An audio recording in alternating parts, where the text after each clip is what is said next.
Why do billion-dollar insurance companies regularly delay and deny valid claims? Because that's how they got to be billion-dollar insurance companies. If you've been injured, I'd like to help.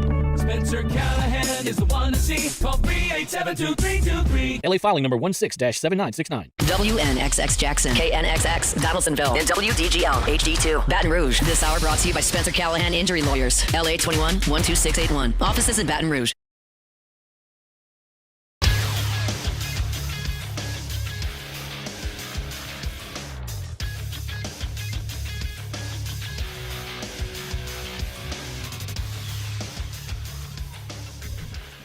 Good morning. It's 7 a.m. here on Tuesday, September 17th. Today in Baton Rouge, expect rainy skies with a high of 87 in hour one of today's show. We'll recap the Monday Night Football matchup between the Atlanta Falcons and the Philadelphia Eagles, and we'll look at the latest NFC South standings. You can follow us on Twitter or Instagram at OTB_ESPN and watch us on YouTube at the 1045 ESPN channel. Hour number one of Off the Bench, live from the Mercedes-Benz of Baton Rouge studios, starts now. Let's go, baby, let's go. All-Star Toyota presents Off the Bench with Jacob Hester and T-Bob Hebert. Yeah. Off the Bench with Jacob Hester and T-Bob Hebert. Yeah, they said I gotta come off the bench. Now, here's Jacob Hester and T-Bob Hebert. Yo! Come on, Daquan! God, dude! Welcome in, OTB. Falcons staring at 0-2. By extension, potentially 0-3. And freaking Saquon Barkley can't catch the ball. Couldn't be my RB1. Kamara would have caught it, spun, scored, and steady cammed his way all the way to the end zone. By the way, when I say steady cam with Kamara, I'm referring to his running style. Yeah. Because he has that unreal balance where his legs do all this crazy stuff, but his upper body just remains on this smooth plane. Freaking Saquon, dude. Come on, Barkley. What's up, guys? How we feeling today? Okay. Feeling okay. I feel great after this weekend of football. I'm disappointed last night. You gave the Falcons hope when their entire season was on the line. That was a bit disappointing, but look, Saints got a big game coming up Sunday. You got to feel good about that, right? You've definitely looked better than did the Eagles. Are coming to your house. It is going to be a Superdome that is as alive as it's been probably in 3 years, I would imagine. Now, you're going to get an Eagles team that's a little angry, a little hungry, a little extra hungry for sure. But I ain't scared. Neither should you. And then I look at LSU, UCLA, and guys, I'm invoking it. I'm calling it. This Saturday for the Tigers, absolute must smash. UCLA is bad. Kurt Cignetti in Indiana just decimated them in the Rose Bowl.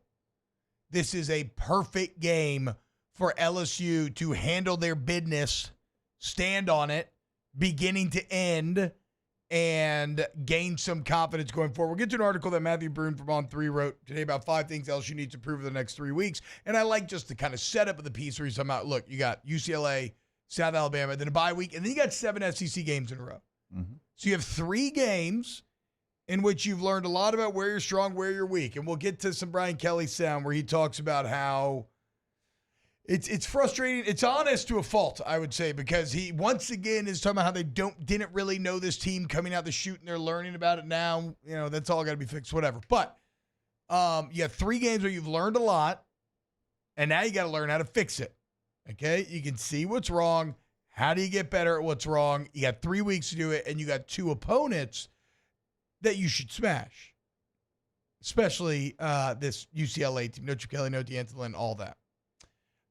Tay, how you feeling today? I'm feeling good. Better than Nick Sirianni. Yeah. I don't know. At least his team lost a close game. That's true. Jake, that's in the past, dude. We've moved on to a different game now, okay? Then again, 48-hour rule. To be fair, Nick Sirianni in a far worse spot than the Cowboys right now, right? What is he, 2-11 now in the last 13? after starting, 10-0 last year? 10-1, I think. And it looks like he can't get out of his own way. God, I mean, they had the play call. Oof. No, again, so it is almost exactly like LSU's fourth down call last week, except that at least in the LSU South Carolina game, again, right call. Josh Williams would have been wide open, but you accept risk if you throw it, whatever. But at least in the LSU game, it was a defensive player making an unreal play to just blow it all up. This was Saquon Barkley just absolutely choking. He catches that ball, he runs for a first down, it's game. And instead he drops it, and his team loses. Literal fumbling. Even if of he the W. caught it and fell down, the clock would still run. Yeah, the clock's still running. Yeah. It's still 40-something more seconds off right there. But I think he gets the first down. Or at least it's going to be close. Yeah, I'm saying, but even if he, somehow slipped and they touched him, it still probably wins you the game. Yeah, he did the one thing. Yeah. Like, out of all of the things that you could not do, there was really only one, and he did the one. Yeah. Alondra, what's up, girl? How are we feeling today? I feel good. I feel better than anybody that had money on anytime TD by Saquon yesterday. Yeah. He had 2 last week. Yeah, and he had was one minus that got called. 130. Yeah, they got called a touchdown, but I mean, hey. But yeah, feel great. Welcome to prop bets, right? Yeah. And player props. It's just gonna, I mean, whatever. It's gambling, of course. So It's just so funny. Like, you had 2 last weekend, and now it's just like, oh, you were there. It's hard to be You were there. consistent in the NFL, man. It's why the people that are get paid so much money. Well, why does Dak get paid so much? It's the question we all have wondered. well done. And then, worst of all, you let Kirko get some juice. The Kirk Achilles take was growing by the minute last night. Looking completely uncomfortable. Team's no good. And then you come out in that final drive, and all of a sudden there is Kirk Cousins. He looked good under pressure, though. Much better than week one. Much better than week one. He was moving for around sure. the pocket, pushing off his back leg. For sure. Maybe it was a thing where his body could actually do it, but mentally he wasn't quite there with the live action reps yet. And so he kind of regained his trust after a game. I don't know, but he did look much better. It looks like maybe this season not going to be defined by Kirk Cousins' Achilles. You know who's shocking that they just kind of disappear on an NFL field that I thought was going to be a good player? I didn't think he was worthy of where he got drafted. It's Kyle Pitts. Yeah. He had a catch on the final drive, but I feel you. Yeah, but for where he got drafted, inside the top 10, he disappears for a large portion of a game. He had like 9 yards before that last drive. How about that Drake London move on the game when he nice. touched that? Bro, old boy got shook. And Darius Slay went up to him afterwards and was like, hell of a route. He got me. He got him good. I will say I hated that drive happening, but I did enjoy this morning seeing a clip of, on the Manning cast, you had Peyton Eli and Matt Ryan all breaking it down. And it was kind of fascinating to see those 3 quarterbacks' insights, watching how to manage a situation like that. So now you check in on the NFC South, guys. And the Falcons were staring a lost season in the face, 0-2, with the Chiefs on deck. Now 1-1 with huge confidence after pulling out a victory in Philly. And so the Chiefs game, not at all as season defining as it felt for. You gave the Falcons life. You gave Kirk Cousins life. The Bucs and the Saints both sit here at 2-0. They look great, obviously, and the Panthers are benching Bryce Young for Andy Dalton. So good thing you avoided Red Rifle week 1 revenge game. Yeah. So now you only have to survive him once. Thank God. And that one will be in Carolina, correct? Yep. By the way, not to brag on the NFC South, but it is obvious that the 2 most clutch quarterbacks in the NFL reside in the South. As if you look at the most go-ahead passing touchdowns in the final minute of regulation or OT since 2015, Kirk Cousins second in the NFL with 6. Derek Carr first in the NFL with 8. Show him the Carfax. Did Let's you see go. the Carfax I sent y'all yesterday? Which Carfax? Where he's like doing better than Pat Mahomes. I mean, look at that. Oh, yeah. Look at that. The finals 5 games of last year into this year. I mean, Mahomes has been benched. He's got to get his mind right for a week, fellas. He'll be all right. For what it's worth, I was kind of shocked when I'm reading Underhill's film piece. The Saints only threw the ball 16 times on Sunday. Mm-hmm. What a hyper-efficient day. And what it really shows is that, look, Derek Carr's playing very well, and it's great to talk about Derek Carr. But just like the Shanahan offense, right? All of these great minds from that tree that are having success, it's because it all starts on the ground up front. Yeah. And the ability to run the ball, get ahead of the chains, put yourself in third and manageable, take pressure off of the quarterbacks and the playmakers. Empower guys like Alvin Kamara and Taysom Hill to make big plays and find success. So, good. I don't need to throw a lot of passes. That's fine. Derek Carr has thrown actually the least amount of passes for a quarterback that has started 2 weeks. He's 31st. The only reason he's not 32nd is because Jordan Love missed game 2. So he's 31st in pass attempts. And then and yet the Saints sit here and in the 15-car drives, they scored 15 times before he threw a pick. So, he's thrown 39. Jared Goff, who leads the NFL, has thrown 83. Jeez. Now, what's the touchdowns on each? Jared Goff, 1 touchdown, 3 interceptions. What? Yeah, he's not playing well. Yeah. And then Derek Carr, 5-1. Wow. You got some interesting stats with quarterbacks like Anthony Richardson, 3 touchdowns, 4 interceptions already. Yeah. Bo Nix, no touchdowns, 4 interceptions, third most attempts, 77. In what world does Sean Payton think it's a good idea to have their very limited rookie quarterback throw the ball the third most times in the NFL? They don't have anything else. They're getting behind. You gotta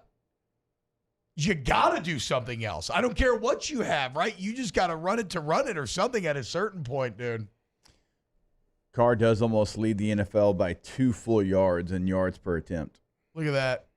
Rashid, that's called the Shaheed effect. 11.4 to Baker's 9.7. I mean, oh, wow, look at that. NFC South, guys, the best division of quarterbacks, like we just talked about.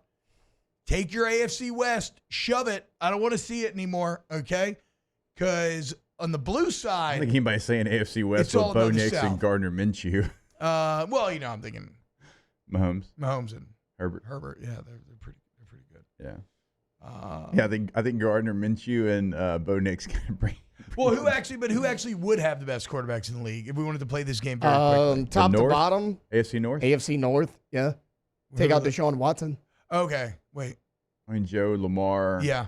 I mean, Fields and Wilson are kind of whatever. No, Fields and Wilsons are not kind of. They are whatever. Yeah. We're not going to pretend. I mean, I'm putting them on the level of Minshew and company now. You're right. It's the NFC South. After you really parse through it. Now that Andy Dalton's in it. Oof. I mean, the AFC South would have Trevor Lawrence, Richardson, C.J. Stroud, Anthony Richardson. That's pretty gross. C.J. Stroud's the only good one. Depending on what Daniels does, NFC East. No, anyone that has Daniel Jones yeah, you gotta get out. No, I get it. I'm just qualified. Kindly leave. You're out. Get out of here.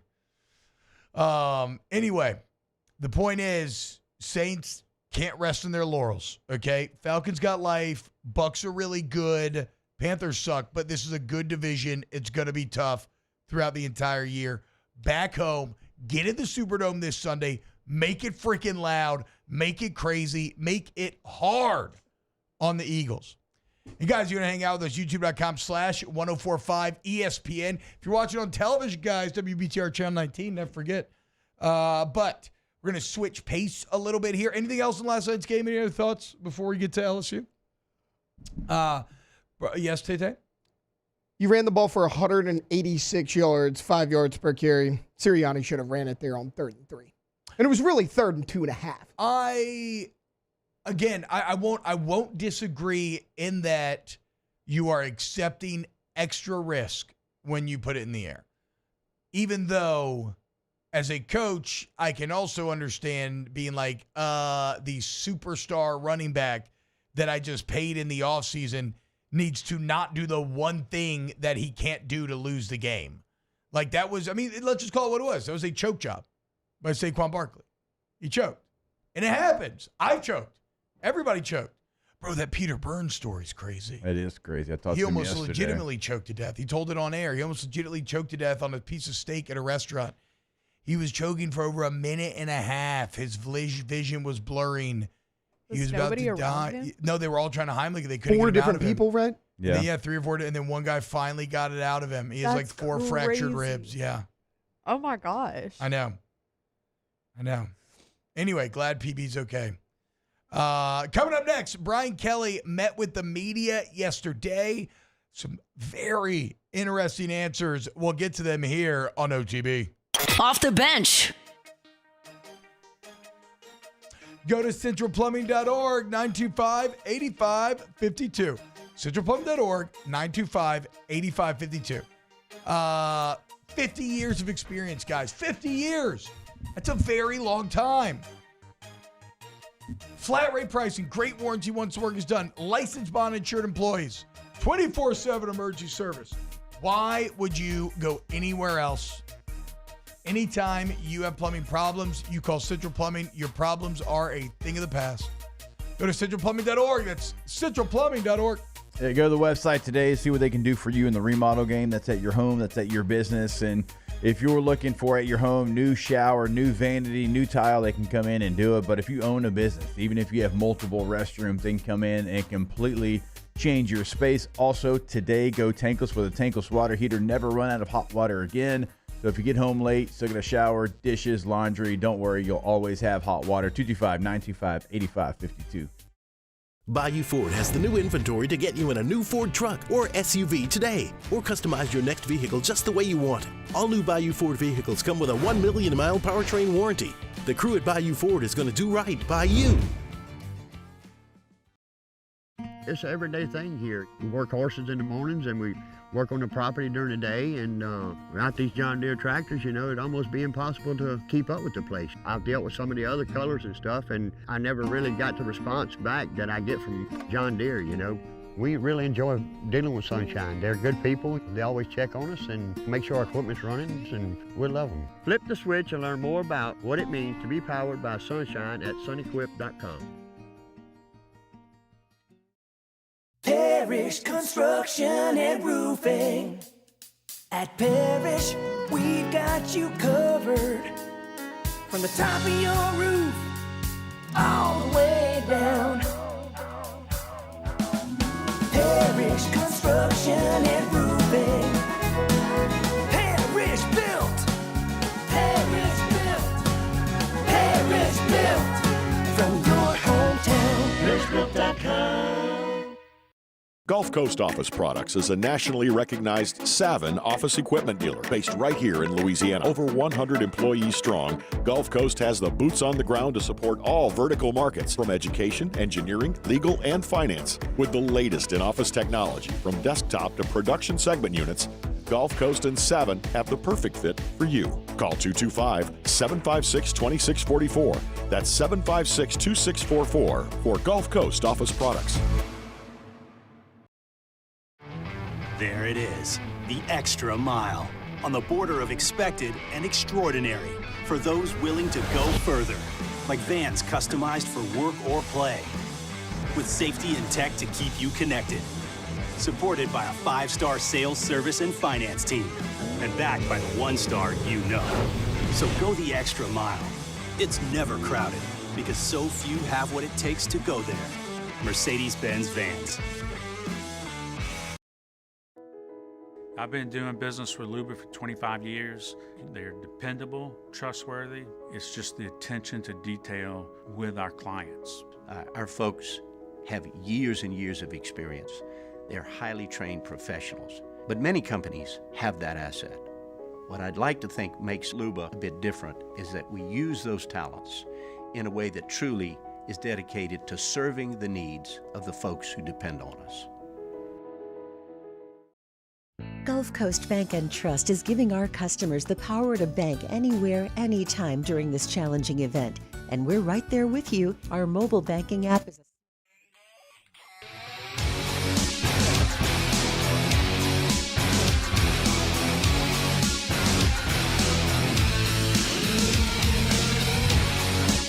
Welcome back to Off the Bench with Hester and T-Bob.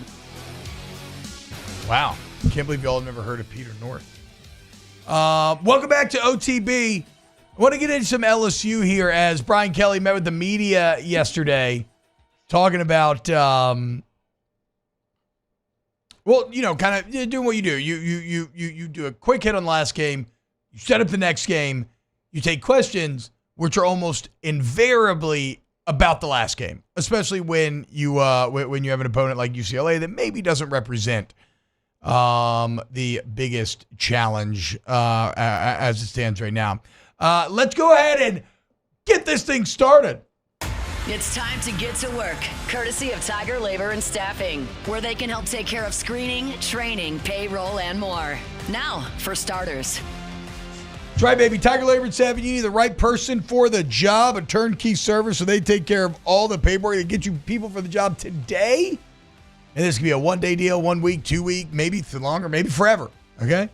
But whether you're looking for work or looking for someone to work, you want to get in touch with the local guys at Tiger Labor and Staffing. Okay, we're going to start with, we're just going to go down the list of these first two.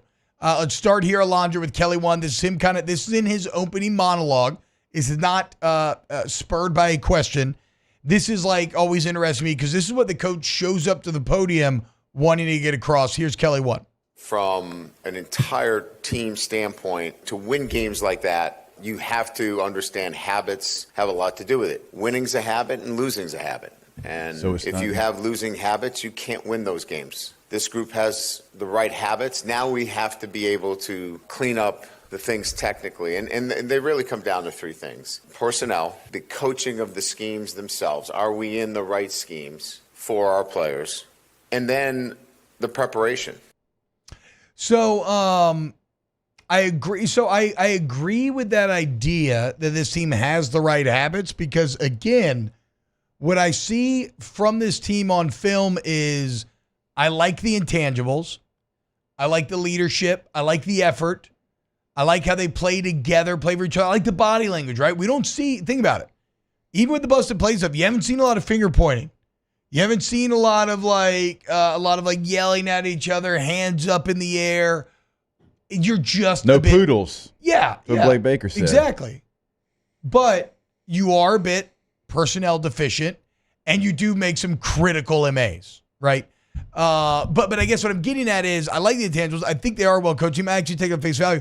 Here's Kelly 2, and this is where, well, this is going to be interesting. Here's him on like kind of the personnel scheme and the preparation. When you have two first-year coordinators, they're learning their personnel, who they want to use, who are the best 11 in each situation, and then what schemes put us in the best position to succeed. And then now we'll have to go and prepare accordingly. And, I wish we could have done that in preseason camp, but we didn't know a lot about, who were those best players for that situation. And it's becoming a lot clearer. I think we're a lot closer to finding those things out. And we continue to look for, getting better in those areas.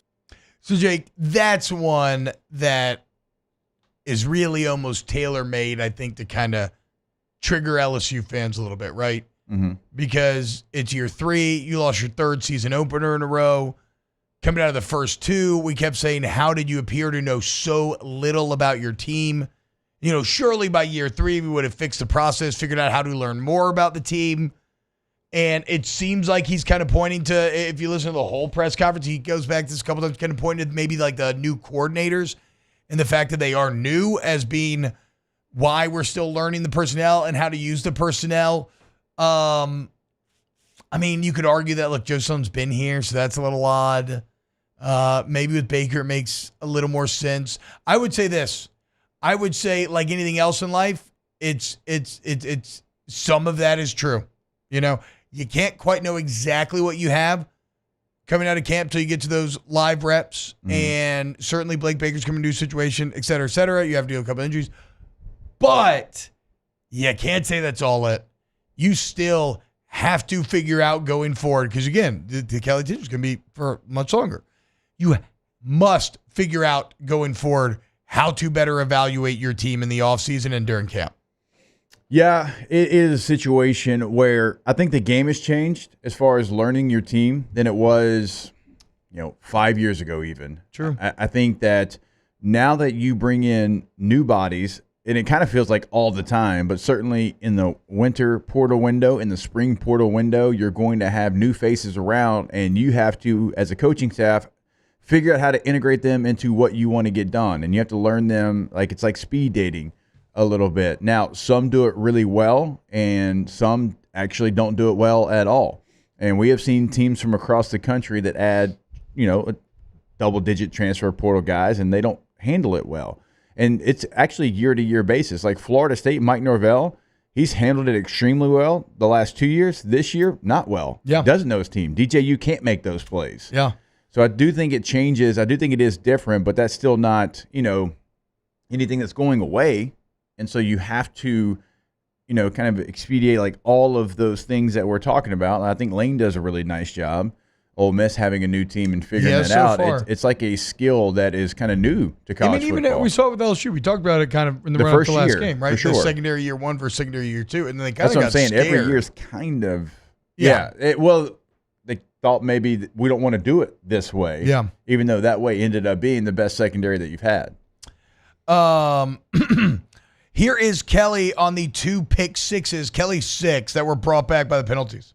I saw a push-off in the USC game that was never called late in the game against USC. So you get my point, right? I mean, there's calls in every game. I didn't stand here in front of you guys and complain about that call, right? I mean, we could take every game that we play and we can micromanage every call that wasn't called or was called. They look like fouls to me. But I'm not here each and every week, to complain about calls or not complain about calls. Games are won by the players and lost by the players. If it gets down to that, call me out on it. You win and lose at the end of the day based upon coaches and players.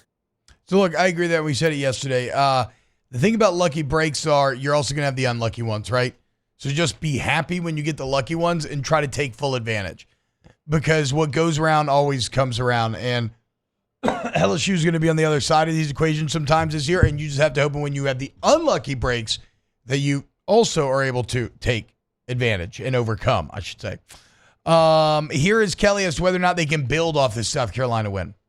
We beat South Carolina on the road in a sold-out stadium in the SEC against a team that beat the pants off of Kentucky, who played Georgia right to the end. So if we want to do that game, I guess we're going to beat Georgia by a lot. Yes. If that's how you guys want to play this thing. The reality of it is it's hard to win on the road. And given the fact that we made a lot of mistakes, we still found a way to win that football game. That's incredible resolve and resilience amongst your group. To keep your group, your young guys together. We had a lot of freshmen out there. We had a lot of young guys playing, and they kept playing. They kept believing. I can build off of that. I definitely agree with the resolve stuff. I mean, that was basically the theme of the show yesterday, right? That the good outweighs the bad. There's a lot of bad to get into, but that the good outweighs it, and ultimately find a way the way they win that game is more impressive than anything. Also, Coach, you got a future in sports talk there, invoking the law of transitive sports properties. I'm proud of you. Hey, remember, guys, Coleman Roof, ColemanRoof.com. You need it's the most complete, most reliable, most respected roof company in Louisiana. You need any type of roof, any size job, commercial or residential. You need anywhere in the state, including the Gulf South region. Coleman Roof is your one-stop shop. Go to ColemanRoof.com today. You fill out a little form, send it in, and they get in touch with you immediately about your project. All right, a couple more before we go to break here. Here is Brian Kelly on the idea. And yesterday felt like Coach trying to stump for his team. Obviously maybe a bit displeased with a perceived reaction to the South Carolina win. This is Kelly 8. How far off are you, Coach? Do we want to play cleaner? Yes. But at the end of the day, that was a good South Carolina football team. That was a good defense. We scored 36 points, and I think everybody watched the game. We didn't score inside the 5 twice. You just score those 2 touchdowns, which are, I think, an 87 or 88% chance of scoring touchdowns in that area. That's 50 points. So we're not that far off. And if we make the 2 plays that we should make, just, being fundamentally sound on the 2 run plays, we're going to give up less than 250 yards in total offense. So we're really close. And I'm not here to make you guys feel better. You guys are going to evaluate it and write the way you write it. But I know what we see, and I know how we feel about what we need to do. Agree or disagree, Jake? About being able to take away runs? Just about, how close is this team? I don't think they're far away as far as if you take out those big plays. Now, me, it's a pet peeve of mine. You can't take those things out. They're part of the game plan. But I do think that anybody watching the game, no matter where you're watching it, on TV, in the crowd, in the booth, whatever, you can see who was supposed to be where when those plays were made, and they were not in the right position. Yeah. Now, that's still something you have to find a way to get rid of, because now that is not really 3 weeks. I would say more 2 weeks. I mean, the USC, you didn't see really as much of it, but certainly against Nichols and here in this game, you saw missed assignments that led to explosive plays. Yeah. And as a coach, you feel like, okay, if we could just get this one guy to be in this one position, we could stop that. But it's 2 weeks in a row now that it's happened. So you have to kind of show for 2 weeks in a row that you can stop those things from happening, because the explosives are what's killing you. Outside the first drive that South Carolina had, it's the explosive plays that are leading to points. Same thing for Nichols, right? It's like if you take away those big runs, but the big runs are also a part of the story. It's like, can you stop that, though, when your main goal is also to be a bit risky and create havoc? And that's also paid off for you, right? Because you forced a lot of turnovers this last game that you needed in critical moments. I do want to get into the defense here in a little bit on the next set of this break, because Matthew Brune told you he put together his 5 things LSU must improve in over the next 3 weeks. And some of the defensive numbers are startlingly poor. So we'll be back with more Off the Bench next. Off the Bench. Go to Community Steel Company, CommunitySteelCo.com, CommunitySteelCo.com. You need real steel? Well, Hugh Jackman's not available. You know who is? Community Steel right over there in Gonzales, Louisiana. All your purlin, tubing, roofing, sheet metal, steel buildings, accessories, all under one roof, all manufactured right there on site, all at better prices than any of the national guys. They're disrupting the steel industry. Go see them today. Community Steel, CommunitySteelCo.com. You can go see them in Gonzales, Louisiana, like we tell you every single day. Already been open for 32 minutes waiting on you. They invite you to come see them in the showroom so they can show you around and see what they can do for you. But like we always tell you, if you can't get to Gonzales, Louisiana today, no worries. You can always pick up the phone, give them a call, tell them what you're looking for. They can help you out throughout Louisiana. That number is 225-647-2020. Bayou Chrysler Dodge Jeep Ram has back-to-school savings like $16,000 off 25 Ram 1500 trucks. We're open for business in our beautiful new showroom and taking $16,000 off. All new Bayou vehicles come with a complimentary extended warranty. The crew at Bayou Automotive is going to do right by you. Parish Construction and Roofing. This is Coach Kim Mulkey. Go to parishbuilt.com for all of your roofing needs. From your hometown, parishbuilt.com.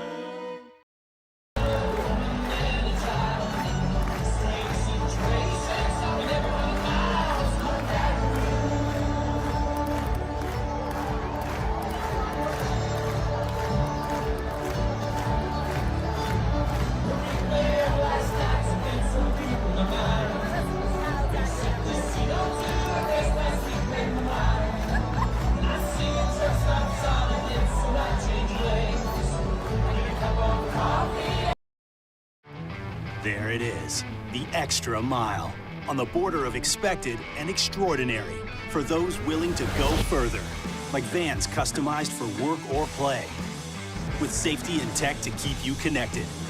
supported by a 5-star sales, service, and finance team, and backed by the 1-star you know.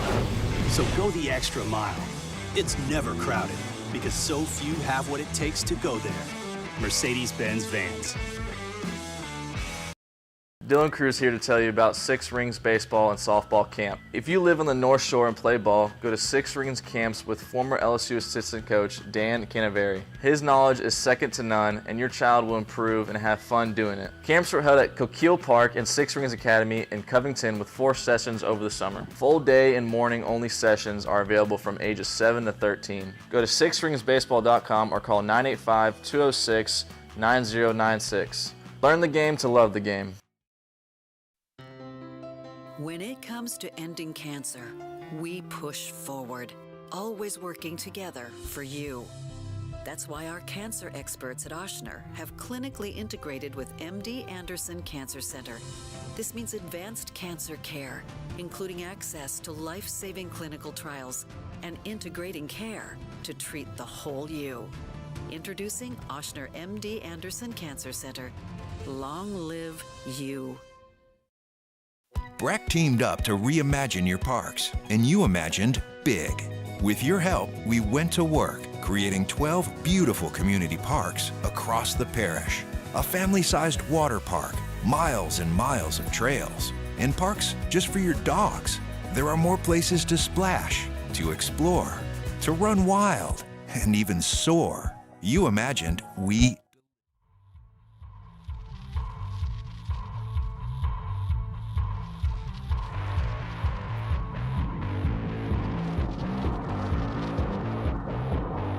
Welcome back to Off the Bench with Hester and T-Bob.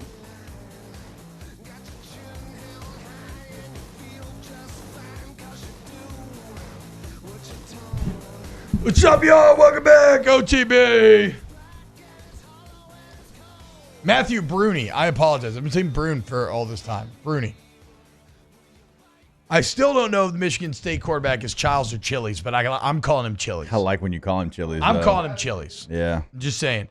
I mean, that's where you first told your wife you loved her. Also, it means a lot to you. I'm his biggest fan anyway. I'm the one that hypes, gasses him up in this region of the country more than anyone. You are? So I think I can say that. Yeah. And not upset him. And not be disrespectful. Yes, I'm not trying to be disrespectful. Eating chili is just way more fun to say. Yeah. All right. I mean, maybe we'll circle back around to some BK sound. There's only one more that I want to play, and it's because, Jake, we finally have answers on what happened on the disconcerting signals. And after you hear this, we will know a couple of rules that I did not know before that we can now store in our head to evaluate these situations going forward. This is Kelly 10 here, Alondra. This is him being asked about the delay game penalties. What was the difference? What was going on? Yeah, they were valid. The first one, we clapped to move our front, and you can't clap when the cadence is a clap. And that was just a mistake made by one of our linebackers. He was trying to get somebody's attention, and you just can't do that. The other one of our defensive ends was moving, and as he moved his arms. And that is not a natural movement when you're sliding the front. So because he was in a 2-point and he moved his arms, they considered that an unnatural movement. And we've really coached our guys hard on that movement has to be synchronized. It has to be natural. It can't be an unnatural movement. I know it's easy to laugh at that, but for a second, let's take it seriously. So the rules are... And also the clap, like you're at their stadium, but yes. Sorry. No, I know. I agree. But the rules are, if they're clapping in their cadence, you can't clap. Mm-hmm. And now the second part's very funny. You have to do a natural movement, which is the classic, old TV bit where it's like, act natural. And then you immediately feel uncomfortable because you don't know, what's that? Like, you just hold your hands in front of you, like, act natural. Like, don't move your arms. And then you just, shuffle over real quick. I don't know. But I guess it means, none of the, sure. No, herky-jerky. Just kind of keep it a little more chill. So, at least, I guess, look, no excuse from now on. Sure. Okay, no excuse from now on. The one that honestly that I wanted to get a question to this player and see if I could get it answered when the snap happened and Nussmeier wasn't ready for it, he was adamant going to the head official, and I kept seeing him clap his hands. Oh, yeah, he was. Like, they're disconcerting signals. Yeah. They clapped, and that's why our guys snapped it. It's a good point. And I meant to ask him on the plane, and I just completely forgot. But he was adamant that he they was were in the ref's face immediately mad. afterwards. Mad. Yeah, I big never seen mad. him like that. I'd forgotten about that as well. All right. Actually, let's do one more on this Kelly 14. Is Durham RB1 going forward? Yeah, I think that's yet to be determined. I don't think we're at a point where, he's going to be the guy. I think we're still going to have all of those guys that are going to be part of it, but he certainly saw the things that we were looking for. Look, they were running some things inside with their tackles that were kind of cutting off our combination blocks, which required patience to bounce at, and he really saw it well and was able to, obviously get the ball outside. You can't teach that, right? I mean, you can talk about it, you can say, hey, this is what you need to do, but you got to just naturally see it. And so the vision, the wherewithal to do that in game, obviously is a positive for him moving forward. All right, so Matthew Bruni of On3, and by the way, guys, I'm a big fan of On3. I don't have any deals. I pay for On3 out of my own pocket. I think they do a fantastic job. But he does a good job of setting up the next 3 weeks. You got UCLA, South Alabama, and a bye. So then you have 7 SEC games in a row. So you got to be ready, okay? And there are so many clear areas in which you have to improve over time, and this is a perfect opportunity to do so. First, penalties. You are 116th in the country. Mm-hmm. You are averaging 8.67 penalties per game. Jake, in your opinion, what have been the most frustrating penalties so far? Pre-snap. Yes. I would say offensive line, pre-snap penalties, got to get it cleaned up. Yeah, you've had a couple of situations with your center Chester where, he's kind of gone to snap the ball and it's not been time. And he's trying to, stop it, and you can't have those. And, look, you got a young center, but still, I think you've had 3 of those. Yeah, but, I mean, Legal again, snaps. I think 2's been on DJ Chester. He had the bad time, maybe 2 procedure penalties. But Campbell's got 4. Yeah. Emory Jones has 1. There's been too much just across the board. They got to clean that up. And really, for a Brian Kelly team where process and discipline and accountability are the themes, that's just way too many penalties per game. Here's where it starts to get really bad for the defense, guys. You're giving up 6.3 yards per play. That is 114th in the country. And in a shocking turn of events, that is 0.2 yards worse than last year. You haven't played a murderer's row here offensively necessarily. I mean, no, you haven't. South Carolina's okay. Right. Nichols is okay. I think, no, Nichols for their USC's level is good. really good. USC's good. Yeah, but I not understand. 6 yards per play, bro. Yeah, but last year's defense never had the backbone to either step up and make the plays that this I'm one not has saying in they're game worse than changing. last year's defense. No, I'm just saying this defense has at least shown that they can get the other team off the field, and they've shown it in game-changing moments whenever sudden change happens that they can either hold them to 3 when they should expect a touchdown, or they can completely get them off the field. So that is the stat. It's a metric, but you know me and metrics and analytics sometimes.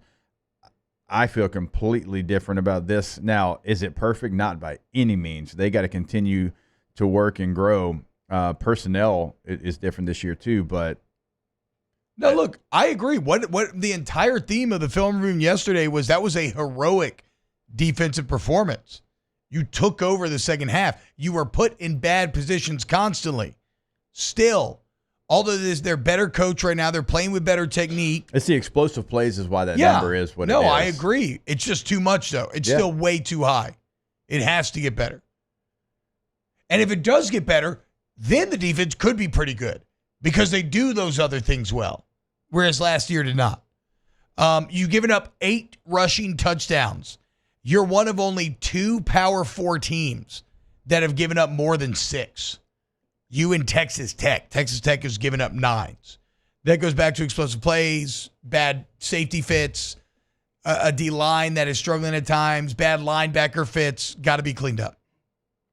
Absolutely, that has to get cleaned up. And again, a lot of it, now some of that is on the linebacker. We kind of mentioned which plays yesterday, but sometimes when you're watching and you think it's the linebacker, it's honestly the safety play, because safeties are going to fit into the run game, and they have their fits that they've got to fit into the run game, and that's been an issue as well too.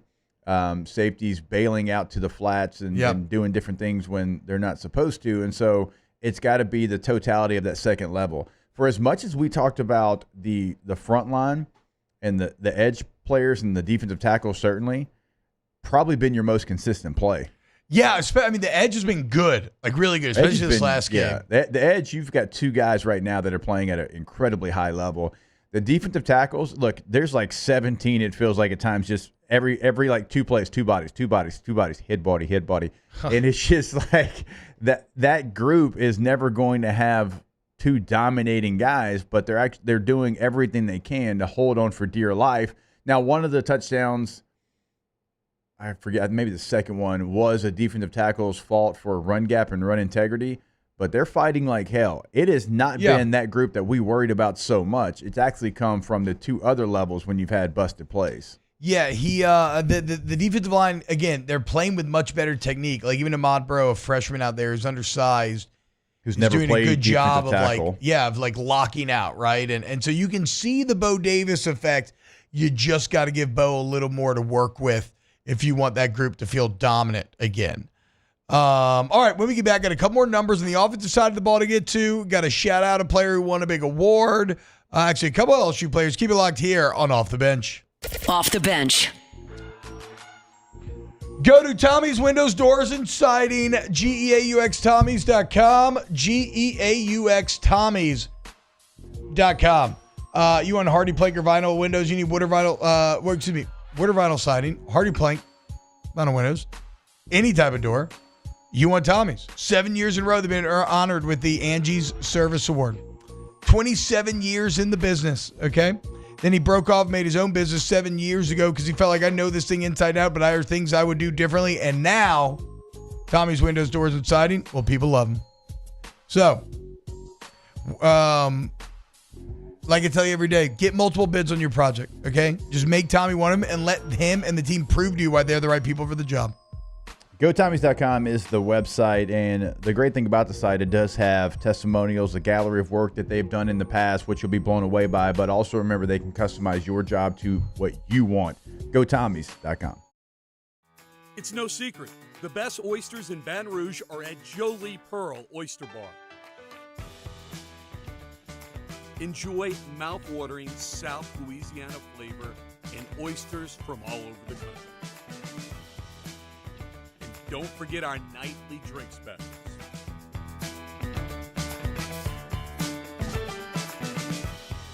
Jolie Pearl Oyster Bar, located in downtown Baton Rouge. Looking for the ultimate game day experience? Come to the Queen Casino in Baton Rouge. Savor game day platters and snacks, plus drink specials at 1717 Kitchen and Cocktail. So come out for game day and let our team make you the MVP. The Queen Casino, where every moment is a win. Electricity is all around us, and our families depend on it. Every day is sparked by the power of a cold drink or a warm meal, a movie night, and a comforting light at the end of a dark hallway. From sunrise to sunset, playtime to bedtime, our team is ready to take care of your electrical needs. Even in the case of an after-hours emergency, the light in your life shines brighter with Mr. Electric. Hey, it's Matt Moscona. For years, you've heard me tell you about Insurance Network of Louisiana, helping you find better coverage for less money. But it's not just for your home and auto. They also offer commercial properties, so retail stores, professional offices like doctors, dentists, attorneys, clothing boutiques. Insurance Network of Louisiana can find you better coverage for less money. They service the entire state of Louisiana, and they're local. So call today at 293-0450 or lainsurance.net. Jerry and Benny Payne began Central Plumbing Company out of their driveway in Tanglewood Subdivision. 50 years later and 4 generations down the road, we continue to serve Baton Rouge and the surrounding areas for all of their plumbing needs. Residential, commercial, industrial, or hospitality, Central Plumbing is here 24/7, 365. We want to thank our customers, family, and friends for 50 years of success. And looking forward to 50 more. Gulf Coast Office Products is a nationally recognized Savin office equipment dealer based right here in Louisiana. Over 100 employees strong, Gulf Coast has the boots on the ground to support all vertical markets, from education, engineering, legal, and finance. With the latest in office technology, from desktop to production segment units, Gulf Coast and Savin have the perfect fit for you. Call 225-756-2644. That's 756-2644 for Gulf Coast Office Products.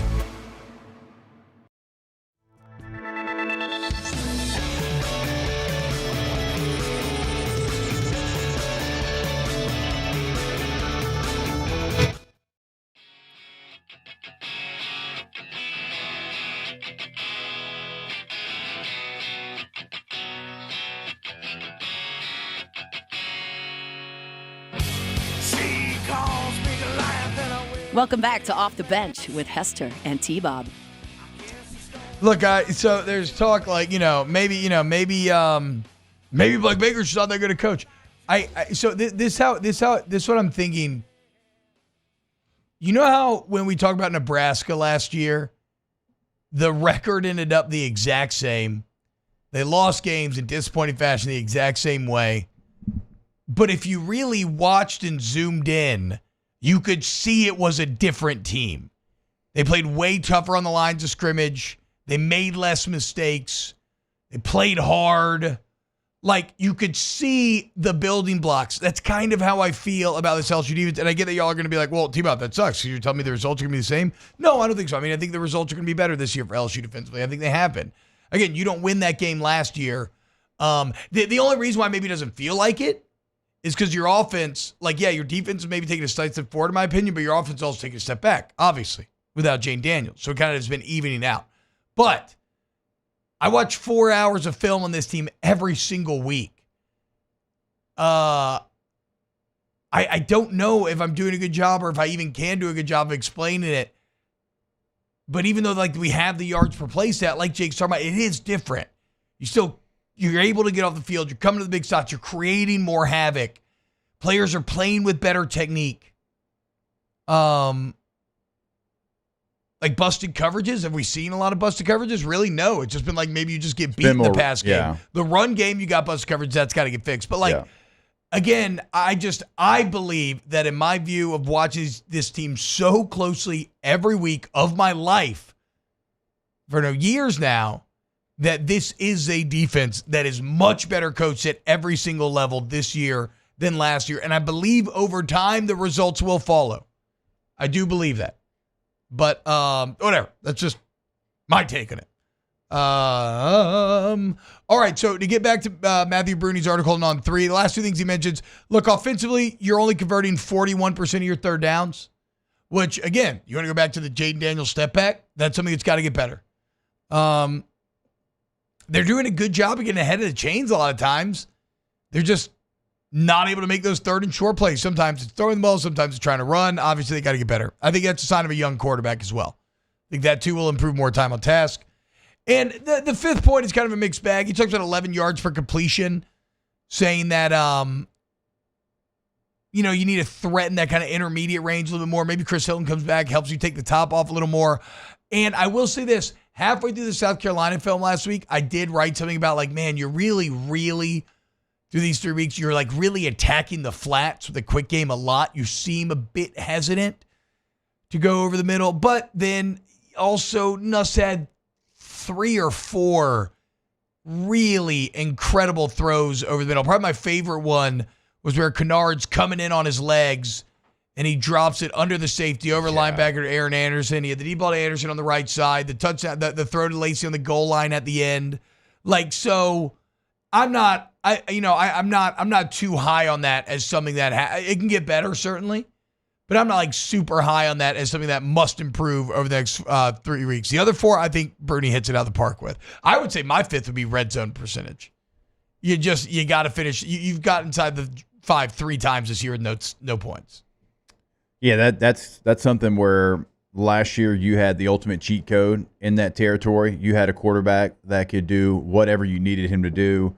Obviously, you had 2 first-round receivers, but I think it was more on the quarterback and the fact that he was such a dual threat that you had to respect everything. You couldn't really, you couldn't be exotic on defense, because if you did and you showed one gap, he was going to take that gap and he was going to make you pay.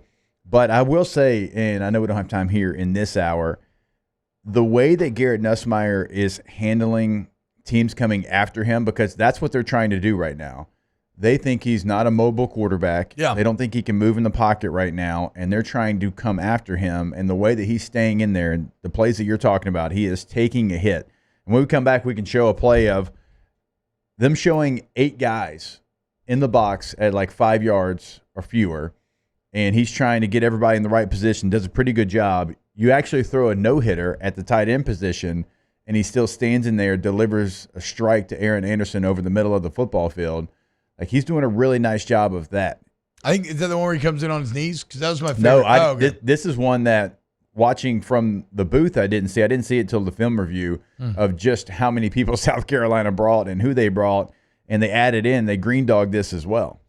So we can get to that next hour. We still got OTB Mailbag coming up. There's a new AP Top 25. We still got to talk about the 2 LSU players collecting some honors that need to be.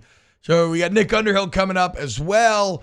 Tay-Tay's NFL story of the day. So still a ton to get to on today's Off the Bench. As always, youtube.com/1045 ESPN if you want to get involved. WBTR Channel 19 too. Shout out that TV. Love it. We got more OTB coming up next. Off the Bench. Go to K2Z window coverings, KTOZblinds.com, KTOZblinds.com. You want to get those window coverings that wow? Have K2Z out to your home, and they will blow your mind, guys, okay? And I love the story back in the day. Brandon's grandmother, original secretary of the Junior League, started making drapery. So he takes over back in late 90s. Like, you know what? Let's go all in on this thing. And as they say, the rest is history, man. So let's say you overhear your wife talking about indoor window treatments. Send her to K2Z. Okay. Let's say you want to get your wife the gift, of like maybe some new blinds, shutters, whatever. Send them to K2Z. Go to KTOZblinds.com today. Yeah, have them come out to your house. They are going to know your space better than you do. That's what they've done for me. I mentioned they've done it for my father. They will do it for you. They'll come in, hey, here's what I'm looking for, and they'll say, well, here's what you need, and they'll make sure that it gets done. KTOZblinds.com. It's an everyday thing here. We work horses in the mornings, and we work on the property during the day, and without these John Deere tractors, it'd almost be impossible to keep up with the place. I've dealt with some of the other colors and stuff, and I never really got the response back that I get from John Deere, We really enjoy dealing with Sunshine. They're good people. They always check on us and make sure our equipment's running, and we love them. Flip the switch and learn more about what it means to be powered by Sunshine at sunequip.com. We're Rev Business, a local provider with nearly 90 years of experience. So when it comes to business in Louisiana, we know that personalized service is key. And we're here to go the extra mile with all fiber solutions that deliver what every business needs: reliability and quality. We're not just providers. We're the local team dedicated to helping you succeed. True partnerships are homegrown. Rev Business, internet, phone, managed services. Visit us at letsrev.biz. There it is, the extra mile, on the border of expected and extraordinary, for those willing to go further, like vans customized for work or play, with safety and tech to keep you connected, supported by a 5-star sales, service, and finance team, and backed by the 1-star you know. So go the extra mile. It's never crowded, because so few have what it takes to go there. Mercedes-Benz Vans. Parish Construction and Roofing. You can't win a championship without playing defense. Go to parishbuilt.com and sign up for the priority emergency list and man up on this storm. Parishbuilt.com.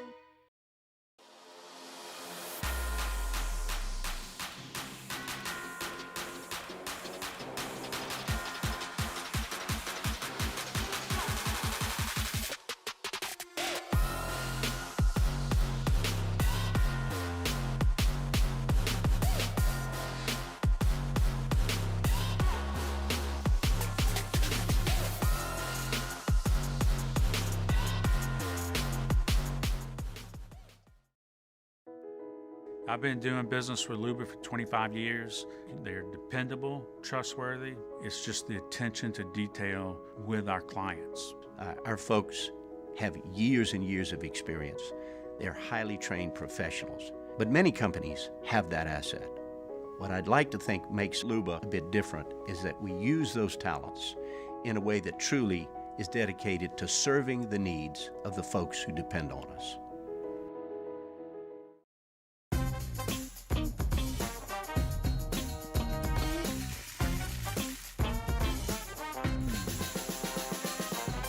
The best kept secret in town is out. Discover Tallulah at the Renaissance Hotel on Bluebonnet.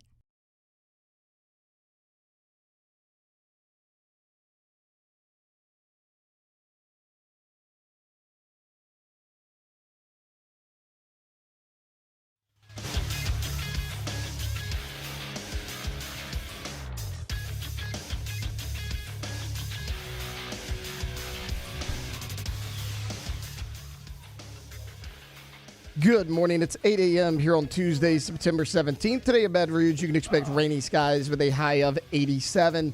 In hour 2 of today's show, we'll continue our discussion on LSU football, and we'll look at the newest AP Top 25 poll. You can follow us on Twitter or Instagram at OTB_ESPN, and watch us on YouTube at the 1045 ESPN channel. Hour number 2 of Off the Bench, live from the Mercedes-Benz of Baton Rouge studios, starts now. All-Star Toyota presents Off the Bench with Jacob Hester and T-Bob Hebert.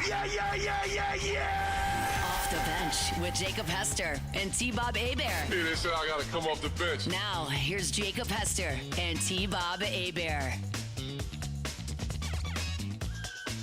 What up, y'all? Welcome back. OTB. Hour 2, T-Bob, Jake, Alondra, Villarreal, and Teleshop hanging out with you today. Talked a little Saints to open up as the Atlanta Falcons somehow come back from the brink of death last night. Kirk Cousins engineering a game-winning 2-minute drive because Saquon Barkley has freaking alligator arms. Couldn't be my running back. Again, Kamara would have caught that and scored easily. So would J.K. Dobbins. Is Dobbins balling out right now? Yeah. Is he balling Let's go, out? dude. He's like third in the league in rushing. Yeah. Okay, chill out, little fantasy Tay-Tay. I don't give a damn about fantasy football. Okay, relax. He does know stats, though, because of it. No, for sure. I mean, every fantasy guy does. I like J.K. Dobbins coming out. He's just overcome so many injuries. Like I agree. I think I would agree with wanting J.K. Dobbins to do well. I want to see him do well. I would agree with that. Cortland Jacobs, so the Saints have Philly next. Yeah, exactly. So, like, in a perfect world, you would have had 2-0 Philly against 2-0 New Orleans. So, you know, it's the Falcons 0-2. They feel like they're done having to play the Chiefs. And maybe Philly's a little less, you know, locked in and motivated to come into the Superdome. But instead, now you're going to have an angry Philly team coming in. But honestly, I'm not scared of that anymore. Again, this Saints team at home right now, like, there's no way that they can continue to just look as perfect as it's been the first 2 weeks, but you can continue to be really good. And I'll take that defense against what I saw out of the Eagles offense last night. Best believe that. So yeah, I feel I'm pretty excited for Sunday. I'm just mad that you literally had the Falcons were on the ropes, season in the balance. Now they got a little hope, a little life. Yeah, the live line on that, whenever the Eagles were second down in that drive and they're trying to put the game away, it was like plus 800 for the Falcons to win. Yeah. Even when they got the ball back, it was plus 450. So, I mean, yeah, Philly certainly had an opportunity to close the door on that game. Sirianni, damn you! I did disagree with the broadcast. I forget who said it, but they were, you know, like Jalen Hurts, you got to be certain that pass is going to be completed, or you just got to slide down and run the clock. He was certain. Well, yeah. What do they mean? He was wide open. He was wide open, and he threw it right on his hands. I'm confused about that. I know. I was like, hold up. Like, he was certain. He thought, hey, I'm going to put it on this all-pro running back's hands. He's going to catch it. Yeah, who's like known for catching the ball as well. Like Saquon's not a bad receiver. He's quite a good receiver. Anyway, anyway, that sucked. What didn't suck, we told y'all yesterday that Braden Swinson dominated this football game. Mm-hmm. And, well, look at who got named SEC Defensive Player of the Week, Braden Swinson. He had 3 sacks and, contextually, 3 big sacks. Yeah. One to put him out of field goal range, one forced fumble, and then a sack on that final drive at the end of the game. So 3 massive sacks. He had about 1 million pressures. Other tackles and plays well. Good coverage, like Jake said yesterday. Yep. Absolutely, Braden Swinson deserved to be SEC Defensive Player of the Week. Yeah, Great job by 4. Love seeing him rewarded in that. Love seeing him rewarded. Yeah, I'm with you there, T. And we've talked about it. We know the defense has issues right now, certainly fitting the run. This is not a perfect LSU defense. But, again, when we're talking about fight and finding a way and sudden change, which is so hard to do, when your offense doesn't do their job and you get put in a bad situation, how do you react? Well, that was really the reason why they won the game. And also, credit these edge rushers for LSU because the storyline was about the other edge rushers on the other team, and it should have been. It was really good players. Yeah. I mean, Kennard's going to play a long time on Sundays, and that process is going to start next year, and then we'll see if Stewart's able to continue to grow as a player. I know Stewart. So Stewart you didn't hear him a lot on Saturday. And that is not, to me, a knock on Stewart. That is more of... They want the bigger body. That is more of... Yeah, I guess he didn't get as many reps either. But he started. That's also, though, when he did get reps, Emory Jones was shutting him down. Yeah. And it was again, Stewart is twitchy. Yeah. And he's got some that freaky pass. That bend move he has is quick and freaky. God. Especially when he hits you with a little juke inside and then bends it and try to go outside. And watching Emory Jones just like it was nothing, so calm, cool, and collected, kick back, handle it, feet move. It was really exciting. Dylan Stewart is going to be awesome. Yeah, I think so too. And I know Kennard's already there, but the fact that the conversation was about the other edges, and I said this on the broadcast, and your edges played better and really stood up to the test. Like, that's what we're talking about. That's what this defense has that last year didn't have, in my opinion. Again, it has to go way up as you get into SEC play. I know that. We know that. Blake Baker knows that, right? He knows that they've got to fix the issues as far as the run fits. But last year, you didn't see some of the things you're even seeing this year. Like sudden change last year, it was guaranteed the other team was scoring. Yeah, for sure. When you got challenged with their edges are better than yours, you just folded and believed it yourself. Bro, holding them to a field goal after the fumbled snap would have never happened last year. And that was, I mean, again, you were putting in so many bad positions by the LSU offense. And then you gifted them so many that you gave them the ball back at the 11 to try to go win the game. And then they gave the ball right back. But you held again. I came away impressed with the defense after a rough beginning. Also, shout out to Mason Taylor, who Coach Kelly said yesterday at the press conference they could have gotten even more involved. They should continue to get more involved. But Mason Taylor broke Richard Dixon, our guy's record for the most all-time catches by a tight end. What is he at, 91? So Richard's at 90? Yep. Shout out to Mason Taylor. Now your all-time leading pass catcher at the tight end position. Say now. Shout out to our guy Dick Dixon for having that record for a long time. That's 15 years. 20 years, Bo. Yeah. It's a good time. Is he 09? When he would have graduated? Yeah, he's 09. He came in 06, yeah. Yeah, that's a long time. Doesn't feel like it should be that long ago, but it is. All right, T, I want to try to see if we can, because I want to get your input on this play as well. I want to show what South Carolina was trying to do to Garrett Nussmeier. This was their plan. It was be uber aggressive, bringing bodies. And, again, this is the second week in a row that a team is trusting their DBs over LSU's receivers, and LSU's receivers have made them pay. Yeah. And now a lot has to do here with Garrett Nussmeier. Can we pull up? Again, guys, think about this while this is being pulled up. LSU's offense put up 36 and didn't score twice from inside the 5. Like, the offense played pretty damn good. All right, let's go. Let's do this. All right, so T, and if you're listening on the radio right now, we're watching just a random pass play here in the game. I believe it's the third quarter. South Carolina, 1, 2, 3, 4, 5, 6, 7, 8 bodies within 5 yards of the football, and damn near all of them are inside the tackle box. All right, and so Garrett Nussmeier realizes that. That's why he brings in Mason Taylor to add to the protection, because he realizes, hey, we're short here. We need to add you into it. Now, 22, the linebacker for South Carolina, I mean, he's coming. Garrett Nussmeier realizes this. That's why he brings in Mason Taylor. Now, even number 7, the safety, he backs up. He's trying to take himself out of the count. But at the end of the day, you can tell by his eyes, he's got Josh Williams in man coverage. And so if Josh Williams blocks anybody, which South Carolina also has another safety on the edge to Josh Williams' side. So Josh Williams knows he's got to stay in and block. Even though number 1, the other safety, doesn't have him in man coverage, he is coming. Number 7, the other safety, has him. And as this plays out, you'll Did you see. just slide this? How'd they block this? So Mason Taylor is on the linebacker who I is don't like this 1 second in the snap, dude. What is going on?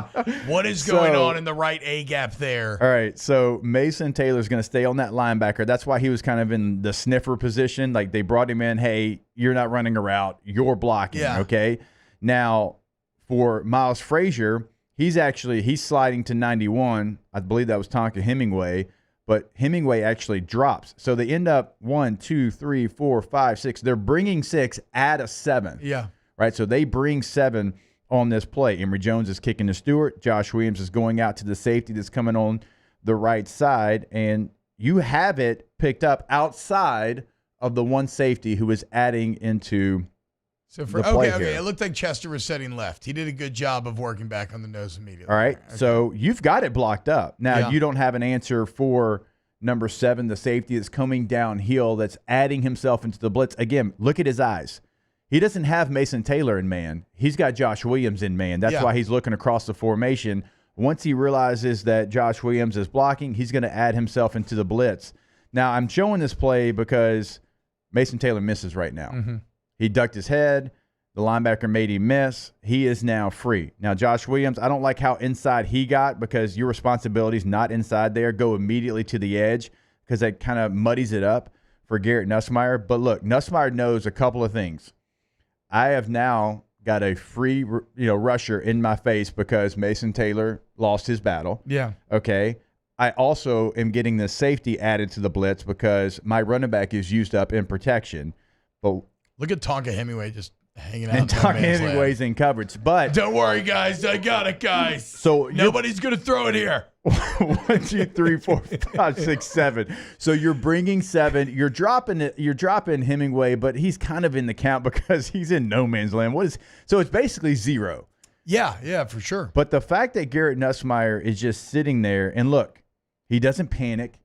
He doesn't try to roll to the left where right now Will Campbell is about to put Kennard on the ground. As you see, he's already started the process of it.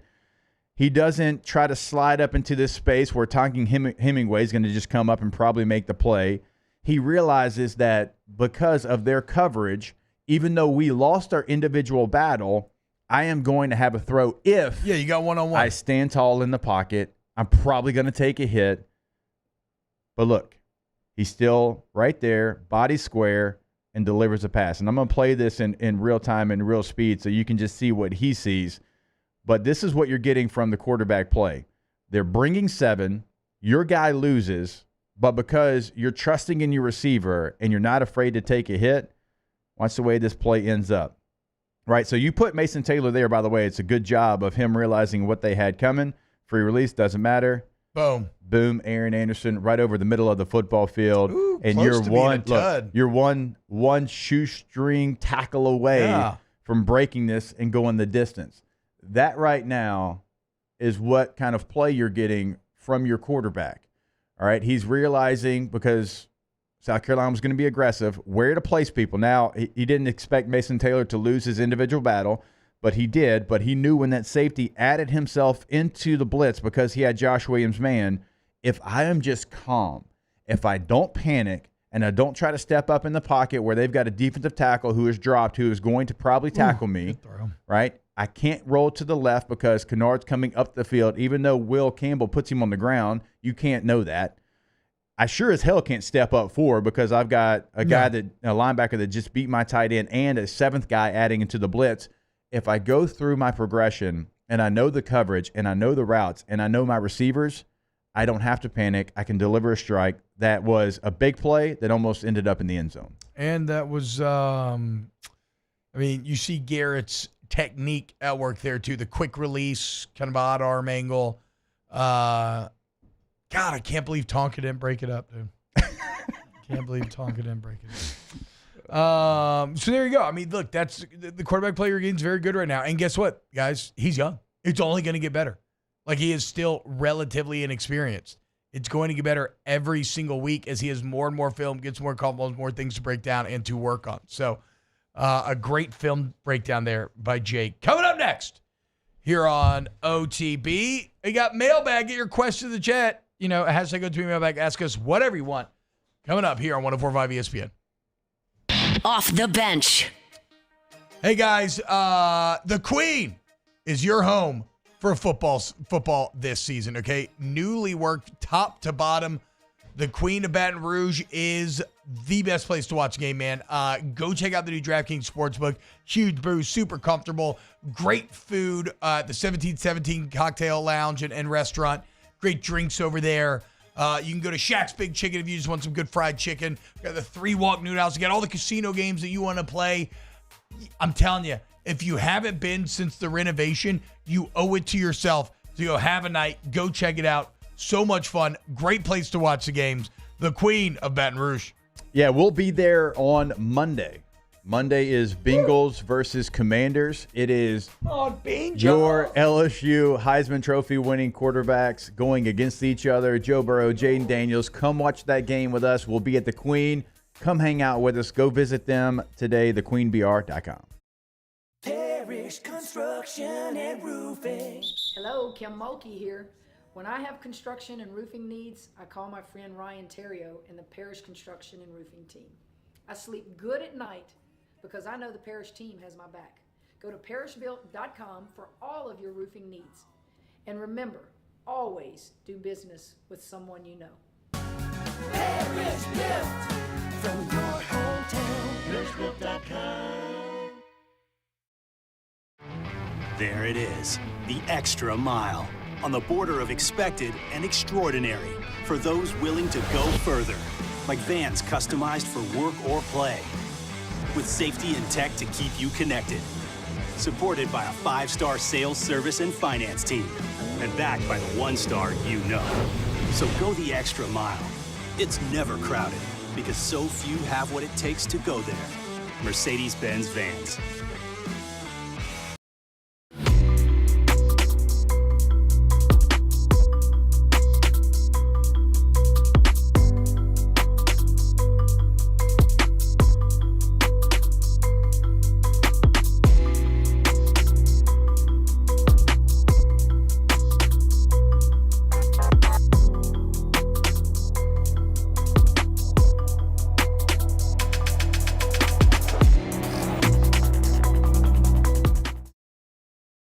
Dylan Cruz here to tell you about Six Rings Baseball and Softball Camp. If you live on the North Shore and play ball, go to Six Rings Camps with former LSU assistant coach Dan Canaveri. His knowledge is second to none, and your child will improve and have fun doing it. Camps were held at Coquille Park and Six Rings Academy in Covington with 4 sessions over the summer. Full day and morning only sessions are available from ages 7 to 13. Go to sixringsbaseball.com or call 985-206-9096. Learn the game to love the game. When it comes to ending cancer, we push forward, always working together for you. That's why our cancer experts at Ochsner have clinically integrated with MD Anderson Cancer Center. This means advanced cancer care, including access to life-saving clinical trials and integrating care to treat the whole you. Introducing Ochsner MD Anderson Cancer Center. Long live you. Breck teamed up to reimagine your parks, and you imagined big. With your help, we went to work, creating 12 beautiful community parks across the parish. A family-sized water park, miles and miles of trails, and parks just for your dogs.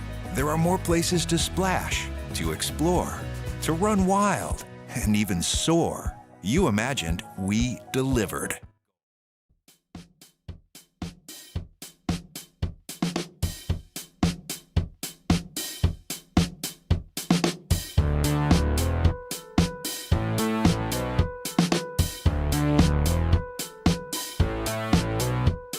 Welcome back to Off the Bench with Hester and T-Bob.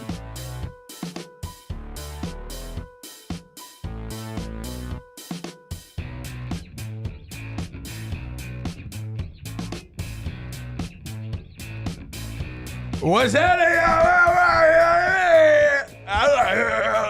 Okay, what did I just say? Do you mind now? I think you said, welcome back to OTB. I did say that. I said, what's up, y'all? Welcome back to OTB. Alondra's the best. She's Yeah, number how'd one. you know? Wow, how'd you know? I actually did not hear that. Because you don't understand what he's saying. That's I heard why. OTB. I heard OTB for sure. Dude, did you see the CD news yesterday? CD's Coming out what? of Dallas? What is it? What is the CD news? CD's nuts. Oh, got him.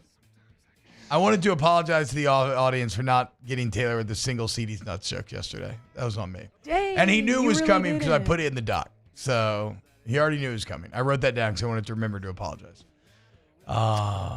So that's on me, guys. I got to be better, okay? Starts with me. I look in the mirror. Speaking of CD, I really need to check in on my boy, Chris Doering. Oof. Like, I know that I went all in on Florida over the weekend, but yesterday I was doing the show, and we were, like, really talking through it, EJ and I, because Florida State's having their struggles too, and I was talking about the state of football in the state of Florida with two of your major programs being so down and Miami looking like they're on the way up. And I broke it down. Do y'all know what Florida is in their last 41 games, their record? In their last 41? Their last 41 Let me games. guess. I'm The 21 and Flor- 19. The That was Florida gonna be Gators. mine. 21 and 19. I was going to say Oh, 21. I'm going to say Okay. they're under 500. What do you think? 19 and what is that? Okay, your math's bad. They were 18 and 23. Damn. The Florida Gators. It's a right? big sample size. Danny Warfel, Yeah. Tim Tebow, Chris Leak, Percy Harvin, Brandon Spikes. Keep going, right? 18 and 23 in their last 41 games. I put that out there. I think the other tweet that I put out there about Florida this week, and I want to make sure that I get it right. I said I never thought I'd see the Florida Gator football program where they are currently. For a long time, they were a pillar of college football. You made sure to know where they were on the schedule as soon as it came out. Like I said yesterday on the show, tough times in Gainesville. I had 3 or 4 LSU fans reply to that saying, is it that different from where we're at? Are they for real? They were serious. You're not No, I mean, 19, that is 18 and 23. 18 and 23 that- in your that last doesn't surprise 41 games. Again, it's the LSU fans' perception about the program is a bit odd. Maybe it's because they thought like championships every year, but I mean, you've been 10-game winners each of the last 2 seasons. You've Florida's won, not even you've won close more to games that. in the last 2 years than they have in the last 4 years. Yeah, there you go. Like, it's not even close. And that's not close. Yeah. Like, actually, you've won 2 more games than they've won the last 4 years in the last 2 years. I mean, we could talk forever about Florida because I don't know who they hire. Because That they was got, also part of my question. I Yeah. said, what is the process for Florida to return to that standard? Is it possible for them to regain their place in the current landscape? I have no idea why Kiffin would leave Ole Miss. Cristobal. If he didn't leave for Auburn, why would he leave for Florida? I think Auburn's in some ways actually an easier job or maybe a better job. I think both are really flawed in a lot of ways. But like, why would you leave and go to Florida and compete with a resurgent Miami and Mike Norvell? Like, Kiffin ain't leaving. There's no Were you quantity. shocked that what's Josh Pate said on the show's it's not name's Late Kick Crane? anymore. Now I think it's the Josh Pate college football show. I think. I don't know, but he was on with Crane and Company, Crane and Co. I think that's the name of the show. Crane Co. And Crank it. he said, like, I forget who asked him. I think it was Jake's brother that asked him, and he's like, Part of the Co. would he leave, Ole Miss to take the Florida job? And Josh Pate said, in a heartbeat. that shocked me. I don't know. People said the same thing about Lane to Auburn, though. Yeah. Lane, to me, feels like he's already passed his Galadriel test where in fellowship, photo officer of the ring, and she's like, and by the way, that was not. No, I'm going to retire. There's so many different show names. That was not a show. I literally, I can barely remember my own show names. But he said in a heartbeat, and we'll get. I'll find the tweet. Again, everybody said that about Lane. Yeah. Right, with Auburn. I know, but Josh Pate's got an ear said to the about ground. Lane with LSU if they would have offered him, which maybe that might have been true because LSU has a better resume than those other schools. Why in the world would Lane Kiffin leave Ole Miss? Now I know that they pushed all the chips in the middle of the table, hoping this year worked out, and it has so far, without question. And then if you do that and you win, there's more chips to be pushed to the middle of the table the next year. Florida and their resources and the buy-in and everything around the program, it's been lagging behind for a long time in baseball and football. Lane would have made a 12-team playoff 2 of the last 3 years at Ole Miss. Yeah, so he doesn't feel like he has to leave anymore. That's what I'm saying. It doesn't. I vehemently disagree. I don't think there's a known quantity out there. I think what sucks for Florida is they took a shot and it looked like a really solid one on an up-and-comer with an impeccable resume. That's absolutely what Billy Napier was. And now you're probably going to have to do that again. I think you got to go get it proven. You have. Who? I know you're saying who, and I agree with you. Who? But you have to. You know what time it is? You better go to Doring Mortgage Company and ask for some, pass the hat money. I know you better one go fan across base. the town. I know one fan base who's sick of their coach, Mark Stoops. It's time. If you can't beat him, hire him. Gators going to hire Mark Stoops to bring some toughness back to the program. All jokes aside, he probably could build a better pro-style system there than he can at Kentucky. Stoops' scheme is one of his biggest hurdles at Kentucky.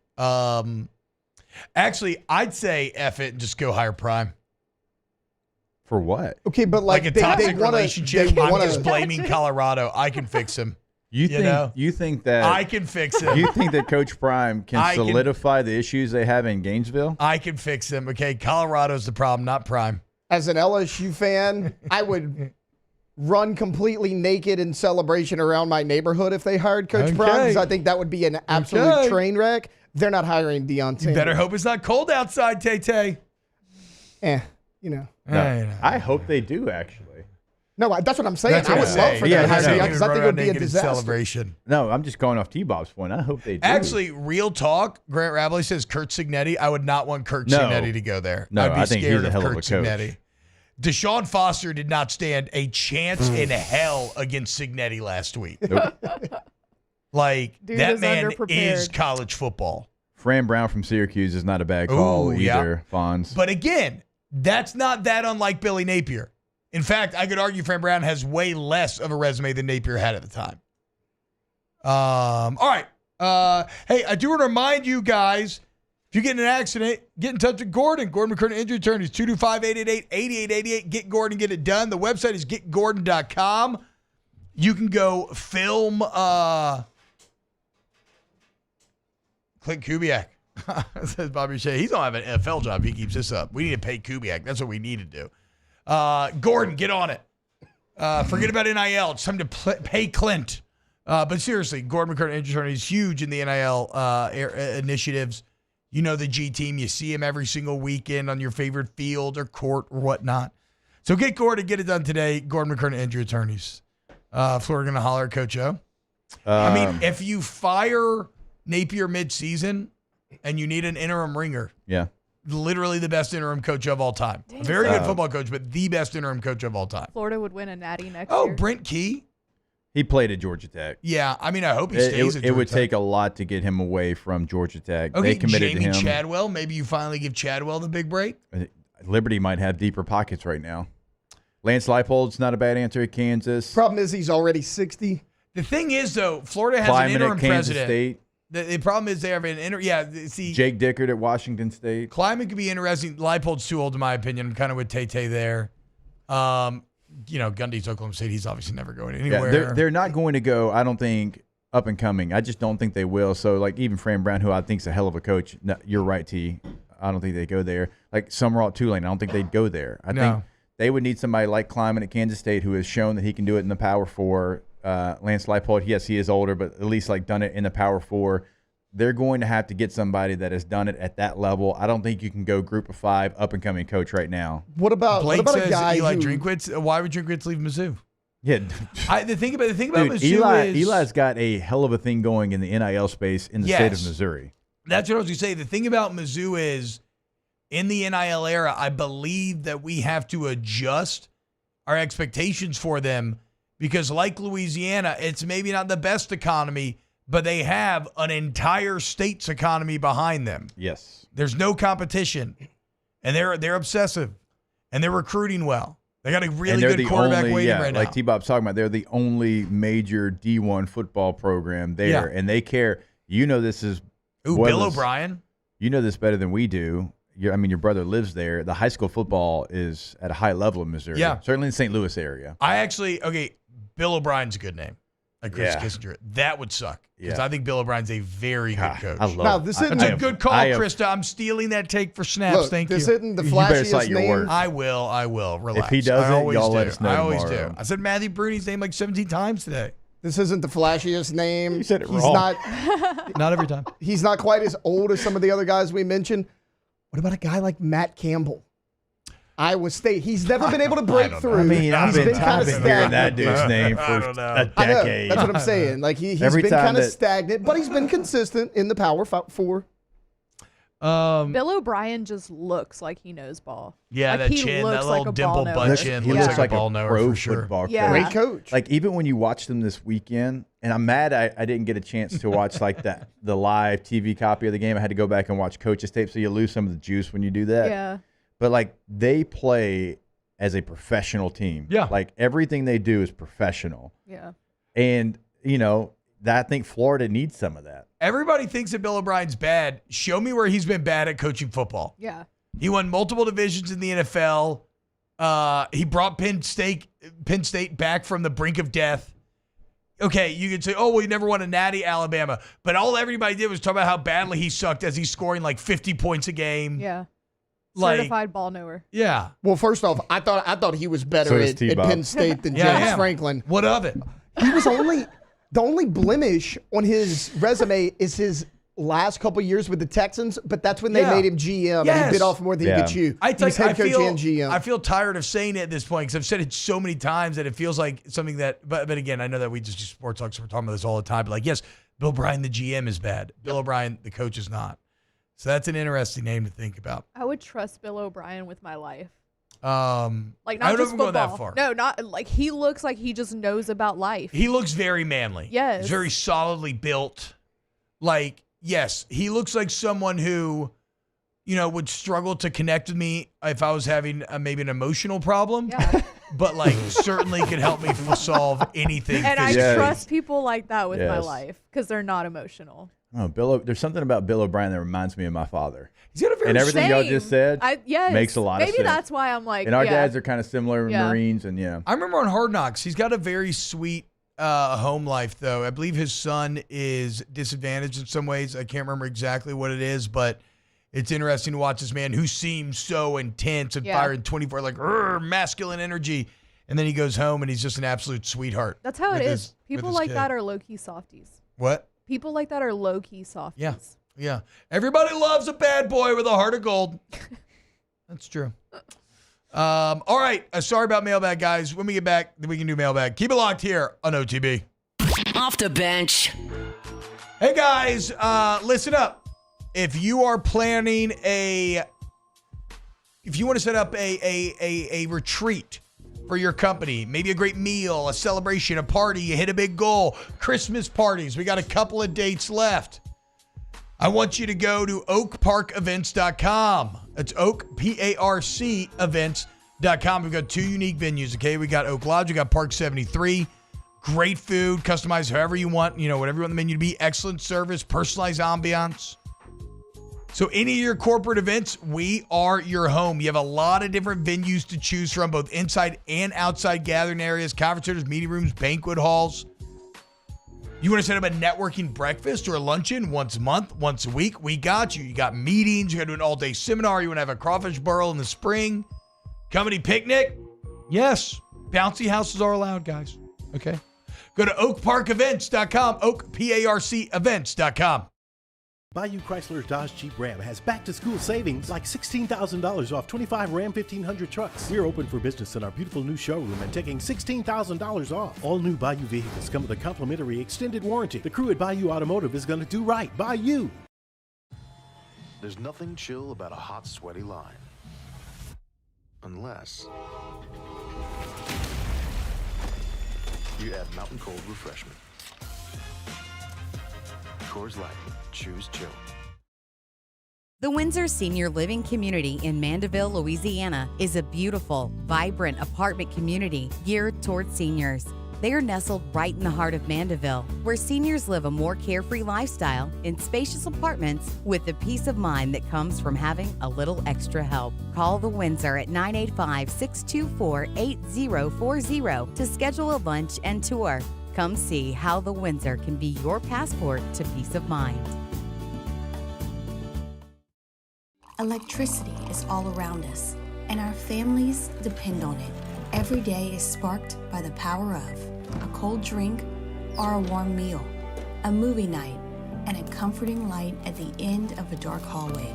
From sunrise to sunset, playtime to bedtime, our team is ready to take care of your electrical needs. Even in the case of an after-hours emergency, the light in your life shines brighter with Mr. Electric. There it is, the extra mile, on the border of expected and extraordinary for those willing to go further, like vans customized for work or play, with safety and tech to keep you connected, supported by a 5-star sales, service, and finance team, and backed by the 1-star you know. So go the extra mile. It's never crowded because so few have what it takes to go there. Mercedes-Benz Vans. Hey, it's Matt Moscona. For years, you've heard me tell you about Insurance Network of Louisiana, helping you find better coverage for less money. But it's not just for your home and auto. They also offer commercial property. So, retail stores, professional offices like doctors, dentists, attorneys, clothing boutiques. Insurance Network of Louisiana can find you better coverage for less money. They service the entire state of Louisiana, and they're local. So call today at 293-0450 or lainsurance.net. Jerry and Benny Payne began Central Plumbing Company out of their driveway in Tanglewood subdivision. 50 years later and 4 generations down the road, we continue to serve Baton Rouge and the surrounding areas for all of their plumbing needs. Residential, commercial, industrial, or hospitality, Central Plumbing is here 24/7, 365.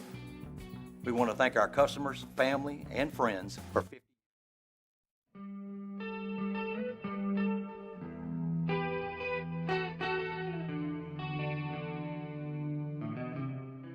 Welcome back to Off the Bench with Hester and T-Bob.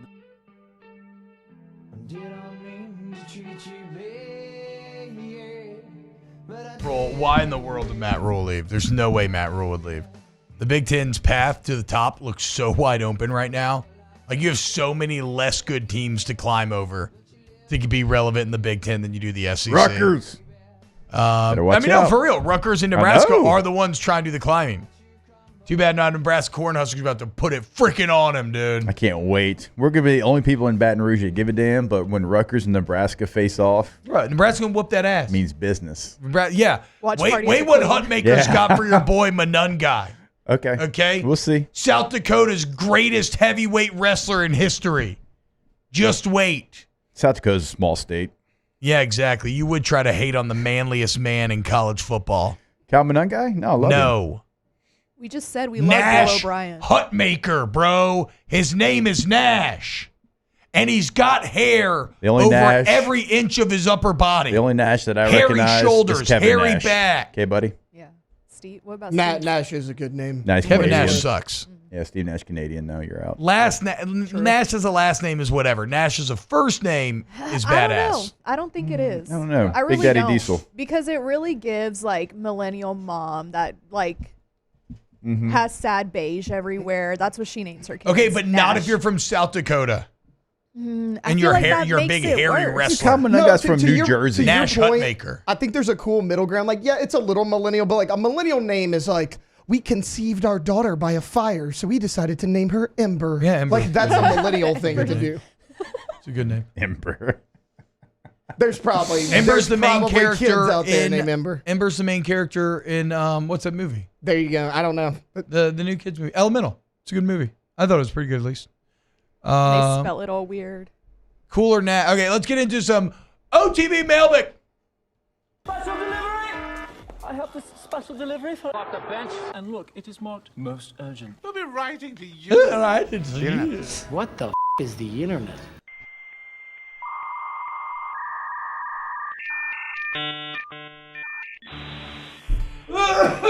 Hashtag OTB mailbag. Since the golden age of LSU football is now clearly over, is Ole Miss ascending? Oh, wow. Ole Miss is definitely ascending. I don't know, though, that look, I think if LSU manages, although, again, I don't think the math is going to work out on their side. But if they manage to win 10 games again this year, look me up the last time LSU won 10 games 3 times in a row. Because it's been a little minute, okay? Let's not get too big for our britches because we had this lightning bottle of a year in 19, even though there was an ascent there as well, right? Like, LSU has always struggled to be consistently awesome year in and year out, even within a lot of the golden era. So I'm not going to declare it over yet. And I know people don't want to hear this. I'm still betting on Kelly long-term to figure it out. Last time we won back-to-back 10 wins. No, I won three times in a row. No. I'm guessing it's 10, 11, 12. Yeah, 11, 12, 13. Okay, 11, 12, 13. Yeah. So over a decade ago. Actually, even 10, 11, 12, 13. Yes, you had 4 in a row there. Yeah. So really, maybe the golden age ended after that. And then 07, So I left. 06, 05. Oh, wow. Yeah. 3 of my 4, yeah. Yeah. We would have been 4 Look if at it wasn't us. for Drew Tate. Freaking Drew Tate. We won a lot back then. Me and all the homies hate Drew Tate. And I'm looking, and that's Yeah, like the last time that happened. T-Bob and I went through it not that long ago. Like, outside of 2 bowl games, we never lost a non-conference game. No. Between the 7 years that we we went combined. undefeated at home my junior and senior year.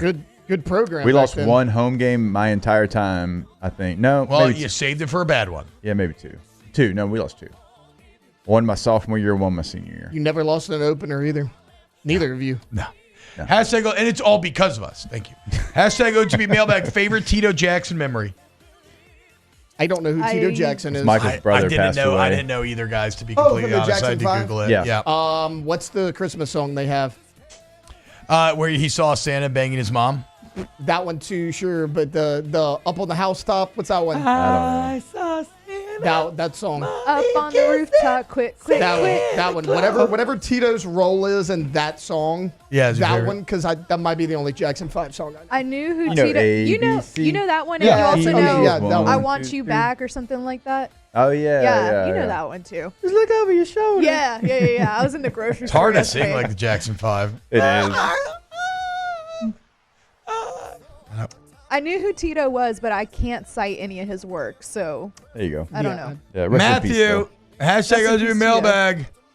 Have you ever gotten away with a false start or a flinch before the ball was snapped? I don't think I've ever gotten away with it. No. I never They did. do Every a really time. good job of catching even the slightest I'd be movement. on my toes being like, please stop the ball. Yeah. No, I think the funniest time I had one time in junior high, I went to snap the ball and it just slipped out my hands. And so the ball just kind of went nowhere, but the play still started and everybody was so confused. I just picked the ball and pitched it over my shoulder. I just threw it back to the quarterback. It was awesome.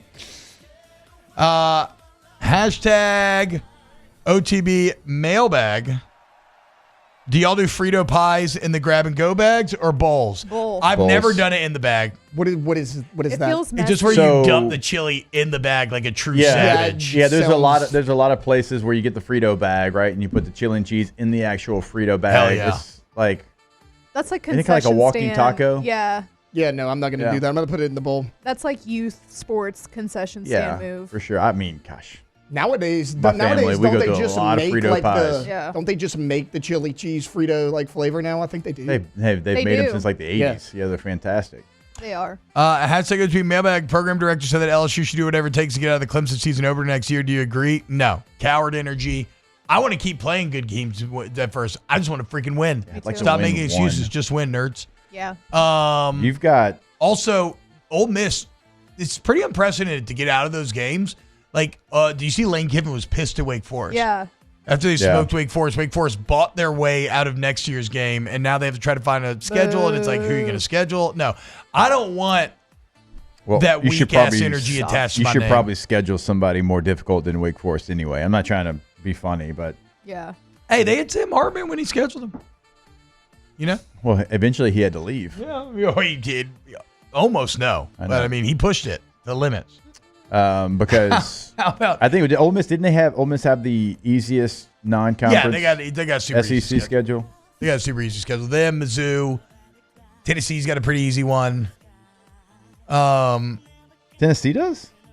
If you look at combined win-loss, they were right. I think Ole Miss and Mizzou might have been the only teams that were worse coming into the year. I think they got to smash Oklahoma. They had like a 73-71 combined record, I think, from last season of their opponents. Daniel, OTB Mailbag, y'all ever fart while on the radio? You don't think T-Bob has ever... Okay. Lean sideways. Let's pump the brakes here. This is not a common occurrence.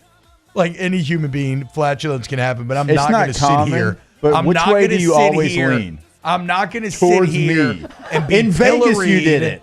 and be stereotyped because I've run into this my whole life. Just because you're the fat guy, if anything ever smells, you're the one that everybody wants to blame. That's BS. In Vegas, this My little man brother has way leaned worse right towards flatulence than me. Like multiple orders of magnitude worse. And he's got abs.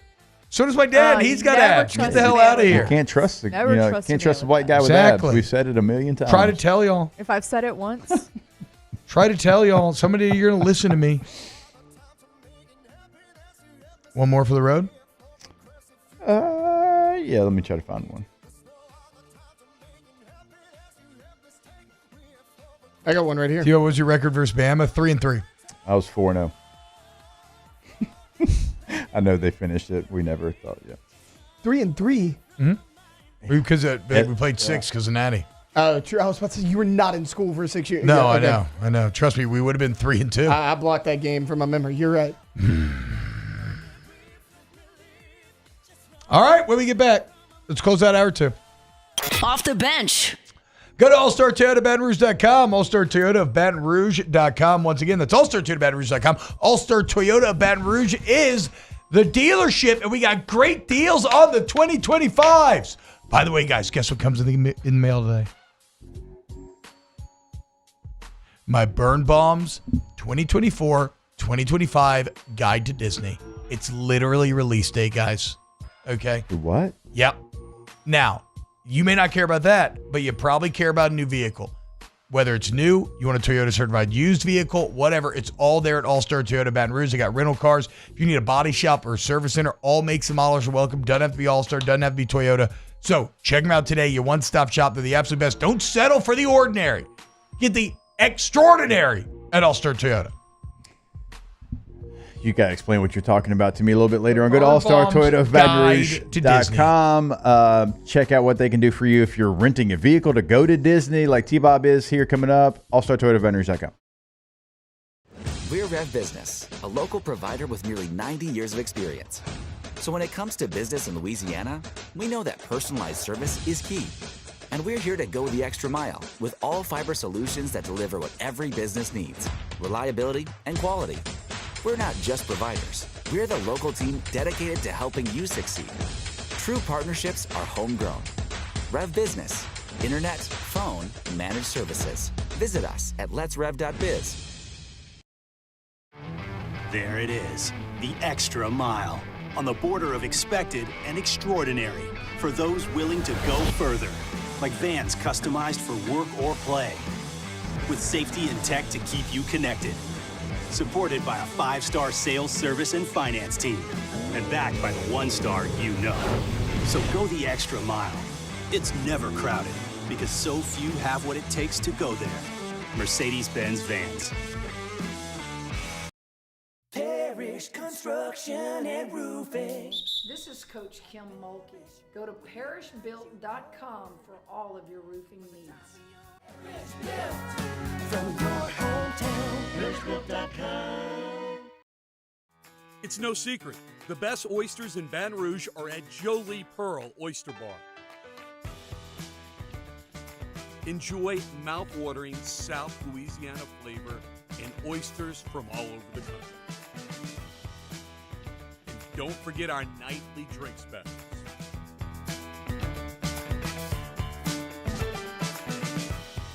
Jolie Pearl Oyster Bar, located in downtown Baton Rouge.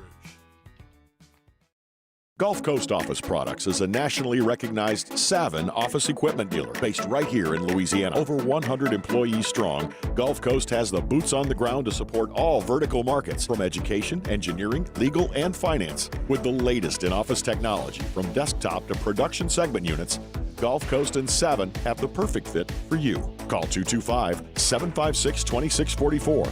That's 756-2644 for Gulf Coast Office Products. I've been doing business with Luba for 25 years. They're dependable, trustworthy. It's just the attention to detail with our clients. Our folks have years and years of experience. They're highly trained professionals, but many companies have that asset.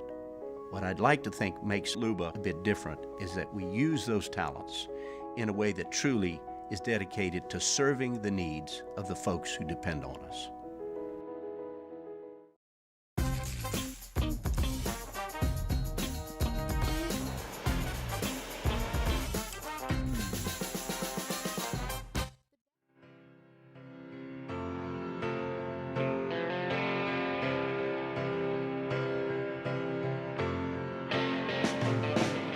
We're just 60 minutes away from the end.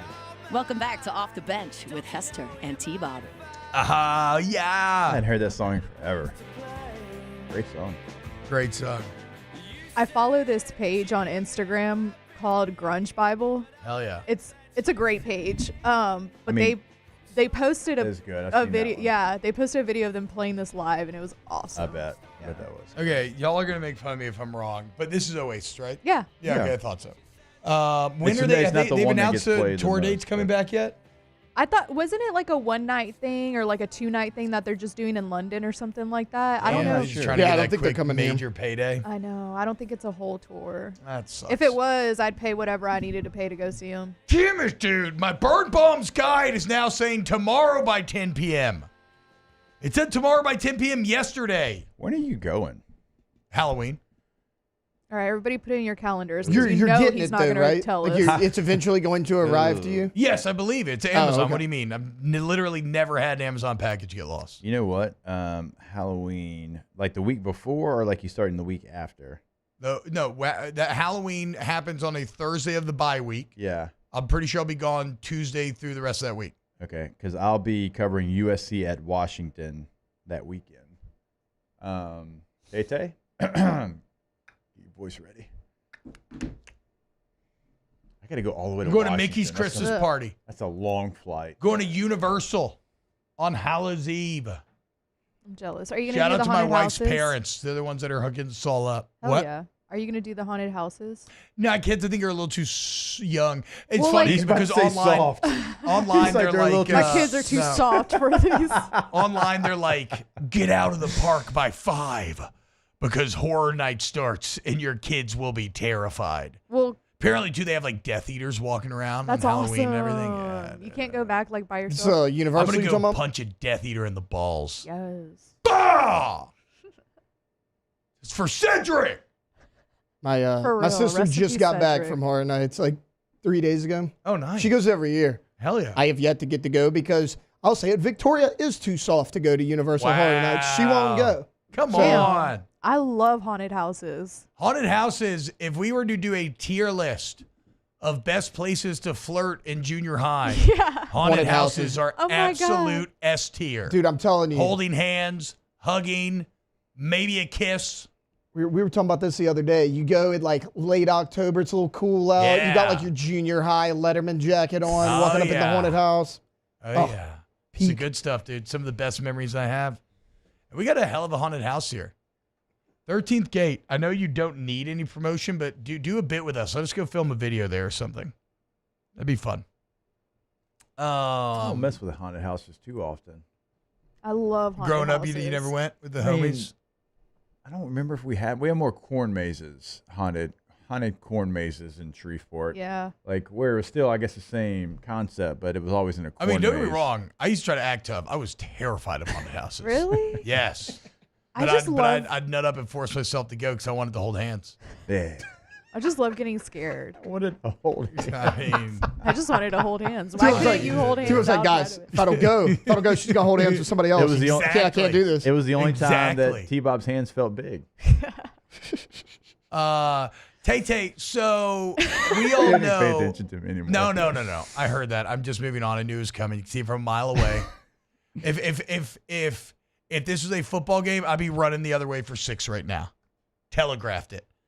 And I wouldn't have anybody hit a blindside block because my team's disciplined. Tay-Tay, we all know that you have beef with Bezos. What happened? Something else has happened. Something new.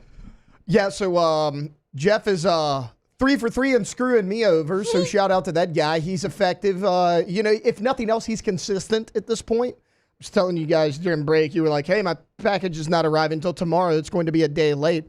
Victoria ordered me a birthday present, and she's like, look, I'm going to order it early because we knew the storm was coming at that point. She's like, you're not going to get to do much on your actual birthday. Won't tell me what it is. And then last night she goes, hey, guess what? I was like, what? She goes, I got an email saying your package might actually be lost. She's like, this has never happened to me before. So clearly Bezos heard me talking that noise, and he's testing me. Hey, Jeff, get it together, okay? Tighten up. Until you reconcile this with Taylor, off the bench officially has beef with Bezos. Nick Underhill Off the next. bench. Okay, I want everybody to tweet Jeff Bezos. Let him know. Bezos. I don't know. I say it different every time. Bezos. I don't know either. Now I'm confused. Jeffy B. Agtemp Baton Rouge, agtempbr.com, agtempbr.com. It is funny. I know of no one that ever has had that happen. It's happened to Tay-Tay 3 times. You know where it doesn't happen? At Accutemp, where you get that service to the highest degree. Incredible customer service. Because you're a Cowboys fan. That's actually probably true. Kind of had it coming. A little karmic. Again, Accutemp won't actually judge you for being a Cowboys fan. If you need that AC, heating, electrical system fixed, you want to go to Agtemp Baton Rouge. Remember, guys, too, if you want to get a whole home generator installed, so next storm, you make sure you don't lose power. They're the experts there. They come out pre-estimate, let you know exactly how it works. Agtemp of Baton Rouge. Breck teamed up to reimagine your parks, and you imagined big. With your help, we went to work, creating 12 beautiful community parks across the parish. A family-sized water park, miles and miles of trails, and parks just for your dogs. There are more places to splash, to explore, to run wild, and even soar. You imagined, we delivered. Gold. Breck, your #1 park system in the nation. Bayou Ford has the new inventory to get you in a new Ford truck or SUV today, or customize your next vehicle just the way you want it. All new Bayou Ford vehicles come with a 1 million mile powertrain warranty. The crew at Bayou Ford is going to do right by you.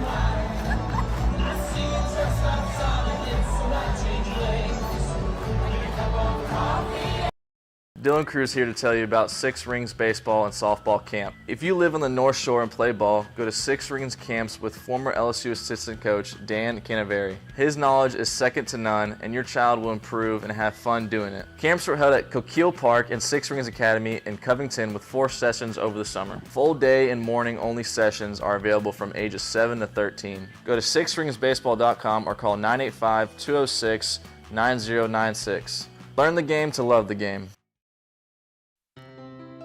When it comes to ending cancer, we push forward, always working together for you.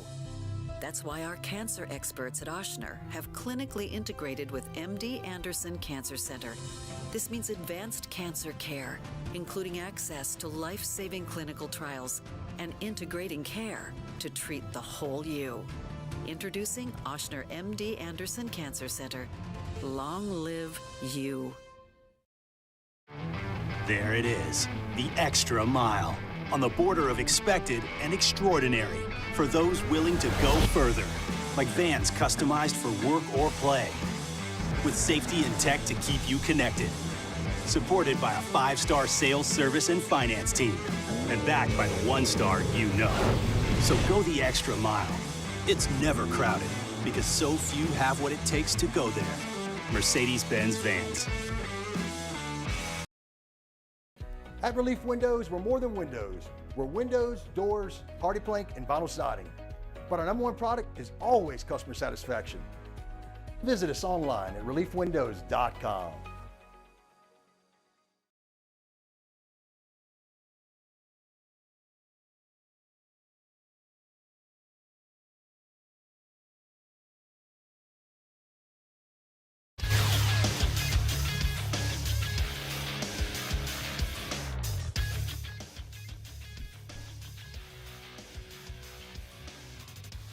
Good morning. It's 9 a.m. here on Tuesday, September 17th. Today in Baton Rouge, expect rainy skies with a high of 87. In hour 3 of today's show, we'll have Nick Underhill of New Orleans Football hop on the show at 9 a.m. We'll have the NFL story of the day, and we'll close things out with some Ask the Bench. You can follow us on Twitter or Instagram at OTB_ESPN and watch us on YouTube at the 104.5 ESPN channel. Hour number 3 of Off the Bench, live from the Mercedes-Benz of Baton Rouge studios, starts now. Let's go, baby, let's go. All-Star Toyota presents Off the Bench with Jacob Hester and T-Bob Hebert. Yeah. Off the Bench with Jacob Hester and T-Bob Hebert. Dude, they said I gotta come off the bench. Now, here's Jacob Hester and T-Bob Hebert. If I don't get my burn bombs guide by tonight, Jeff, I swear. Welcome back to OTB, hour number 3. Here on 104.5 ESPN, and every single Tuesday, hour 3, we are joined by the man who started New Orleans Football. I believe it's the best Saints resource out there. There's a ton of great Saints work out there, guys. But, you know, I've been a proud New Orleans Football subscriber for years now. You should check it out as well. Let's talk to our guy, Nick Underhill, at Nick_Underhill on Twitter. Nick, what's up, man? How about it, bro? I mean, the Saints are back. Yeah, no question about it. I mean, that was kind of unbelievable. I was not expecting to see that game, but the more and more we kind of unravel the mystery of who Clint Kubiak is, kind of the better and better it gets. And it's one thing to have a playbook and to be able to call plays. It's another thing to be able to kind of coach your talent and hide your deficiencies. And, you know, I think that's kind of what can separate good from great. I'm not saying Kubiak's great yet, but I'm saying he's definitely off to a great start. And I don't think they could be playing better than they are right now. No, they couldn't. And you watch this film closer than I have. I spend most of my time chopping up college film. I just kind of watch the Saints as it happens. How much of this Saints success here early on would you attribute to scheme, right? Judging against last year and Carmichael now into this year, how much of this is Kubiak just putting these guys in better positions? Yeah, I mean, look, what we saw in the preseason wasn't fake. They have deficiencies on their offensive line, and if you put those guys in isolated situations where you're asking them to block on it was only 16 dropbacks. So I know that's crazy to think about. Only 16. I read that this morning on your article, and I was kind of mind blown. Yeah, it's unbelievable. But if you're just asking them to block Parsons and Tank Lawrence straight up on 16 plays, like you're probably asking for disaster. So they just didn't do that. And there were only 3 plays in this whole entire game where there wasn't a play action or help in some form or fashion where Fuaga or Trevor Penning had to block Micah Parsons. And on all 3 of those snaps, they lost. Like, they did not hold up 100% on those plays. Carr got the ball out quick enough so it didn't matter. It didn't result in a sack. But what they were doing in this game is they were just kind of sending a wave of guys at Parsons, no matter where he lined up. And it might be starting with one tight end over there, motioning another over to kind of send one guy. Then if he beats him, there's Foster Moreau right behind to give the second level of blocking. Now you're having to clear 2 hurdles before you can get to Derek Carr, and that's going to give you the requisite, 3 seconds that you need to get a pass off and read the field. And, if it wasn't that, it was a tight end and a running back, or, it was some form or fashion of where there were 2 people coming at him on every single play. And most of the time it was not one of the offensive linemen. So now you have 5 guys to handle everybody else. And it was an amazing plan. Like, what you don't have on the offensive line. So you say, okay, we aren't going to rely on the offensive line to win this matchup. We have to win to have a chance to win this game. And, it was just brilliant. Like, I was watching it and I couldn't believe how smart it looked. And it's just kind of, you see these things, and the best ideas are obvious, are usually ones that you're like, damn, that's so obvious. Like, somebody should have thought of that, or that's how you should always do that. There's a lot of other stuff we see happening, but nobody else was doing it before. And, it's unbelievable to watch, honestly. Just a little schematic follow-up, Nick. When they're holding guys in to help block guys like Parsons, how do you find that they're still scheming up routes with like limited numbers to have success? So, this whole game, they only played 6 snaps with 3 receivers on the field. Last week, 3 receivers was their most common personnel grouping. I think it was like 25, 26 snaps last week. This week it was 6. You're only throwing the ball 16 times in a game. You're kind of setting up to just win by running. But when you're out there like that, it's a lot of 2-man routes and then somebody coming out of the backfield. So you kind of just have 3 reads on these plays, and they hit the 39-yarder to Olave. It was just kind of this very common Shanahan type route where there's kind of a clear out or a deep post and then a deep over route, and you either hit one or the other. On that one, they hit the deep over. That was Olave. They got 39 yards. Next play, they come back to it. It's a 70-yarder to Rashid. And I actually think there was like a 19-yarder, the first completion of the game.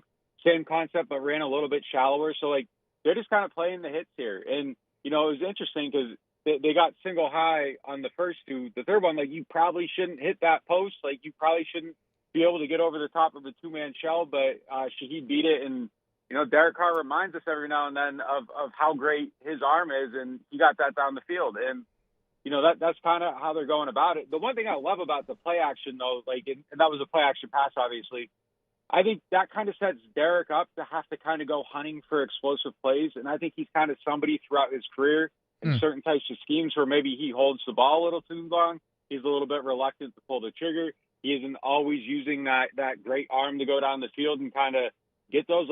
This scheme kind of sets you up to where you're hunting for those plays a little bit, and he's done a great job of that. But yeah, everything's just so well designed, man. You don't have to have 5 guys out in the route concept to get someone open. You can send 2 and have a check down, and that's kind of how they approach this game. I thought the biggest endorsement of what y'all are talking about is that Micah Parsons kind of came out and was like, look, they did a good job. They never really allowed me to just go straight to the quarterback. He felt like, I think the quote was, I felt like I was going through a maze every time I was trying to get to Derek Carr. And that's somebody that does it at an incredibly high level. Yes.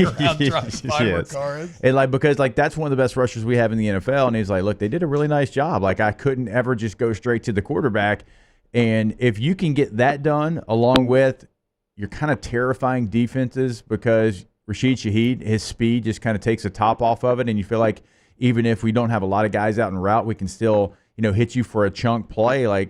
That's a big gold star if Micah Parsons is saying that about your offense. No doubt about it. The one thing I'm worried about is what happens when they are behind in a game, and it is going to happen at some point. You are going to have to do just true drop back and throw passes, and that's going to be tough. But I think at this point we've seen enough with their ability to coach and the players' ability to execute the plan that I'm not really worried about the offensive line anymore. I think they're going to be in more favorable situations than disfavorable situations, and I would be surprised if this isn't a 10-win team now. I think they've raised the bar to that level. And just to the greater point of the offense, I think this team, and the Saints are obviously not the first team to do it, but I think it's kind of that next evolution of where football is post kind of the spread it out and everything. There's always going to be a correction to that. Okay, offenses spread it out, so now defenses get lighter and everybody gets rangier to keep up with that. Now that everybody's lighter and rangier, you aren't going to go back to smash mouth football, but I think it is more about how do you run the ball, how do you attack all the space, how do you take advantage of some of these smaller people, and that's kind of what they're doing here. And teams are capping the top of the field now with 2 safeties on every play, and you aren't supposed to be able to get deep like that. But Shaheed has the ability to take the top off even when there's 2 guys back there. You're kind of in a screwed situation here, like where if a team's running the ball, you want to creep one of those safeties down to kind of get another guy in the box. If you do that, he's going to take the top off. If you don't do that, he's still going to take the top off. Like, they kind of have a really nice explosive setup here, like on the ground and through the air, where it kind of puts defenses in a catch-22. And honestly, like, I don't know that Philadelphia has the safeties to keep up with them next week. I actually like that matchup better now. I was kind of looking at it when the schedule came out and I was like, damn, how are they going to do this? So, like, now that you're seeing, like, Philly looks like an imminently beatable team. Yeah. Obviously they lost last night. Terrible call to throw the ball to Saquon on 3rd down. But so terrible. So you disagree with the call inherently, not just the execution? I mean, you just gotta run down the clock there. Like, yeah, they scored with 34 seconds. No, yeah, for sure. You run a play that takes 40 seconds off the clock. Like, it at least makes it a little bit harder. Like, I wouldn't have thrown the ball there. It's funny. It's like, I was thinking about it, and it's not even just like the functional time difference, but if you're the Falcons, because you could see they felt very composed the entire drive because they weren't really that hurried, right? Like, the mental difference that it would have been absolutely massive. The Falcons season on the brink, and they somehow find a way out of it. Nick, are we comfortable calling Rashid Shaheed the NFL's second best deep threat to Tyreek Hill? He's in the conversation, right? He has to be. Like, I mean, he has the numbers, right? Like, he has more. What is it? Is it over 30 or over 40? It's like more than anybody else except for Hill. Yeah, I think so. I mean, I called him that in a story I wrote the other day, and like, I don't know if that's like overstating it a little bit, but he's definitely within that conversation. I mean, and especially if they keep doing this and they keep featuring him and he keeps making plays, like I think obviously he's in that conversation. He's somebody that I think on that Tuesday meeting when you're going through like how do we stop these guys, like I think he's someone you have to worry about at this point. So yeah, I'd put him there for sure. Look, one other quick thing on that Philly game too, like somebody smarter than me someday is gonna have to explain why prevent defense is the way to go at the end of the game. Like, we're just gonna give the other team the first 80 yards of the field and then say we're going to play real defense the last 20 so we don't give up an explosive. Like, I don't understand why I would rather lose putting up a fight than lose trying not to lose. Like, yeah. I never understand it. It's a good call. Nick, we know that the O-line is still, as pass blockers go, they're still flawed in some ways, but the run blocking this year feels like it's been just pretty objectively badass through 2 games. I mean, the Baldinger breakdowns on Taliesin Fuanga, Penning's playing nasty. What has your film review told you about the offensive line in that regard? They look really good. I thought Lucas Patrick had a great game. Yeah, he did. This one. The block and over shown on the touchdown was nasty. Yeah, they look great across the board, and a lot of panic about Penning or whatever. Like, he is nasty in the run game. I don't think he's perfect out there, but he's nasty. He's fast. He gets out there. I think he's going to keep getting better every week in it. I mean, you see the vision there. I mean, those guys, they're leading the way like 100%. I mean, Cesar Ruiz at 17 miles per hour running down the field on the Camara screen. I mean, like, these guys, you just watch how much they're running. I did a story last week, like, just looking at it, breaking it down, how many like actual yards they're logging in a game running, and it was like 100 more yards than the average last year in week 1. I'm sure this week, like, the numbers up there more, but like they've spent, like, the big fast guys up front. Like, I think it pays off in this scheme. Like, you're playing in space and you got guys that are just objectively rangy. It shows up. I mean, and look, there's stuff on this film, like, you go through it, like, they're messing up some of the stuff with the execution. Like, there's even more yards out there. Like, they aren't playing a perfect game yet, and I think they're going to keep getting better at it. They're obviously well coached. I'm a believer. Like, I had a lot of doubts coming in. I was holding steady at 9 wins, but like by the end of camp, like, my confidence on it was wavering a little bit just because of the line. And with the ability to coach around it and the run blocking, like, I'm confident in this team. Like, I believe what I'm seeing. Did you expect Will Harris to play this much on defense? I mean, he played 70 snaps. I think he actually led the defense on Sunday. Like, I know that you made some moves at the safety position, and we were wondering because of the preseason with Jordan Howden out there with the twos, what the plan was. But did you expect Will Harris to go out there and lead the team in snaps played? No, I mean, I didn't. I mean, they rotated through it with Howden, him, and Abram, and I kind of always thought at the end of it they were going to end up going back to Howden. I thought they were just kind of trying to challenge him, and obviously it didn't seem like they were happy with the result because he never took that job back in camp. But I thought it would maybe be something where they would mix and match it, maybe bring Abram up from the practice squad, use him on like running downs, and maybe have Harris and Howden out there in passing situations. Dime, one of them being the dime player. I didn't expect it, but he played good, man. He had a really good game. Yeah. I think he had 2 PBUs. I'm not, previously, like, he had some shaky stuff in his old film. Maybe it's better in this scheme. They run something similar in Detroit, but so far he's off to a good start. And, I think they do a really good job of coaching those guys up. So maybe, with time he keeps getting better. But yeah, I definitely was not expecting him to come out and be like the 100% snot guy at that other position. Like, it wasn't something that I was expecting to see. So I feel bad because we shouldn't be ignoring the defense because they've been incredible as well. However, the offense is just so surprising that it's impossible to escape their gravitational pull. So I'm just going to give myself over to it. Last one from me, Nick. Has the resurgence of Alvin Kamara, of which we desperately hoped for, right? That CMC-like comeback, but it felt too good to be true. Has the resurgence of Alvin Kamara, has that actually been the best part of this entire season thus far? Yeah, definitely. I mean, I've said this before, and I'll go to my grave believing it. Like, I think the last 2-3 years took the gold jacket off his back just with the way the offense was designed. I mean, that's a Hall of Fame talent, and I don't think he's going to end up getting there because they kind of wasted those years with him. I never really doubted that if he got more space, he'd be able to execute better. Like, when you watch him, like, he still runs hard. He's always ran hard. Like, you look at Zeke, like, he does not run the same way. Like, that's an aging running back that his last step, obviously. Like, the leg drive just is not the same as it used to be, and you can see that clearly. That was never the case with Alvin. Like, it was just always schemed poorly. Like, I never believed that he was a 3.9 yard per carry running back. Like, he's way too talented to be that. And it was just easy to see that they weren't doing a good job calling run plays or getting him in space, or screens were poorly designed. I mean, think back to like how many screens, like there's a linebacker closing in on him and like Alvin just like slapped the ball down because he the play was blowing up before it was even had a chance to be executed. Like, there's a ton of those from the last couple of years. He looks absolutely amazing. He looks like he's lost nothing at all. He's in a scheme that complements his skills.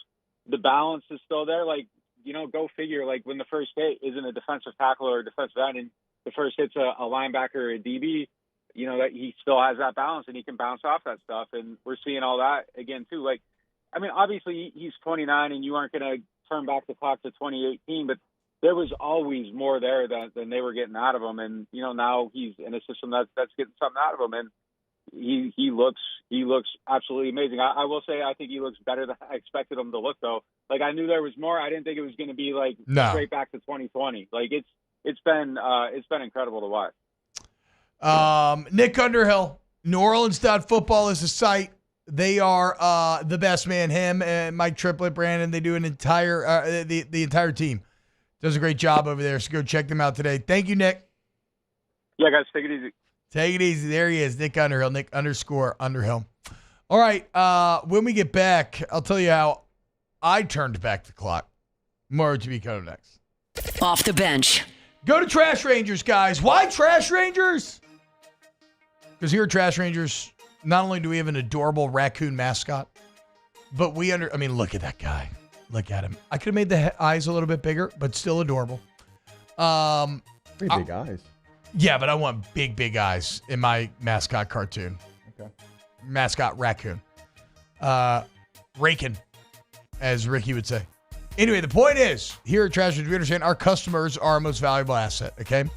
And we're dedicated to helping you with all of your waste management needs. We work directly with you to understand your specific needs and customize the service to fit them, okay? Reliable service, no yearly contracts, great low prices, no hidden fees, no cart purchases to repairs. over 20,000 customer service weekly and growing every single day. We're almost up to 1,000 5-star review, guys. Go to trashrangers.com. If you need debris cleanup, you need roll-up dumpsters, we got it for you, baby. Trashrangers.com.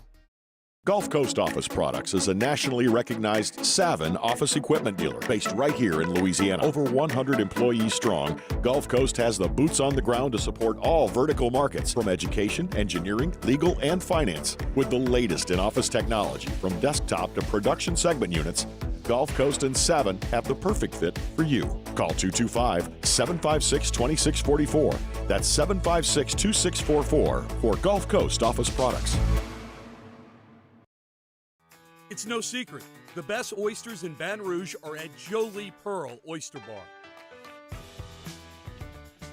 Enjoy mouth-watering South Louisiana flavor and oysters from all over the country. And don't forget our nightly drink specials.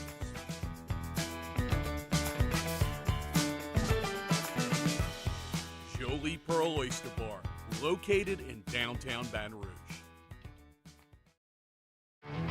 There it is, the extra mile, on the border of expected and extraordinary, for those willing to go further, like vans customized for work or play, with safety and tech to keep you connected, supported by a 5-star sales, service, and finance team, and backed by the 1-star you know.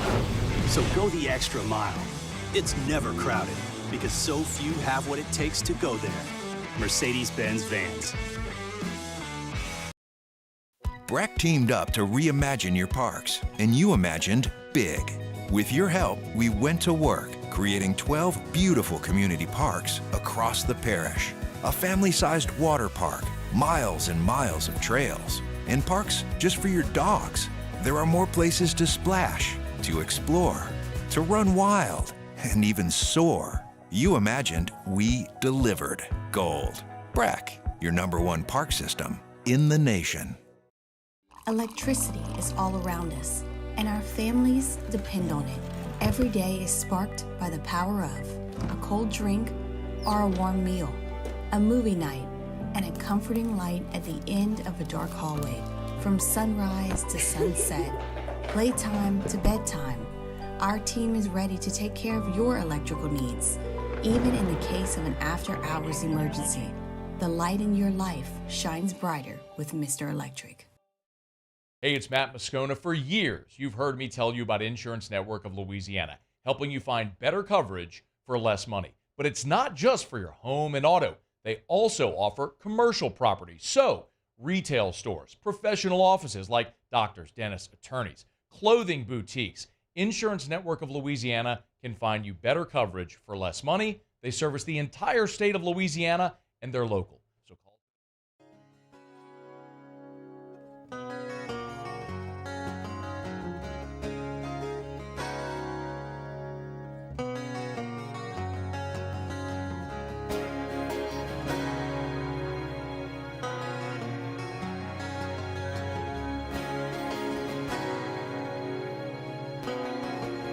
Welcome back to Off the Bench with Hester and T-Bob.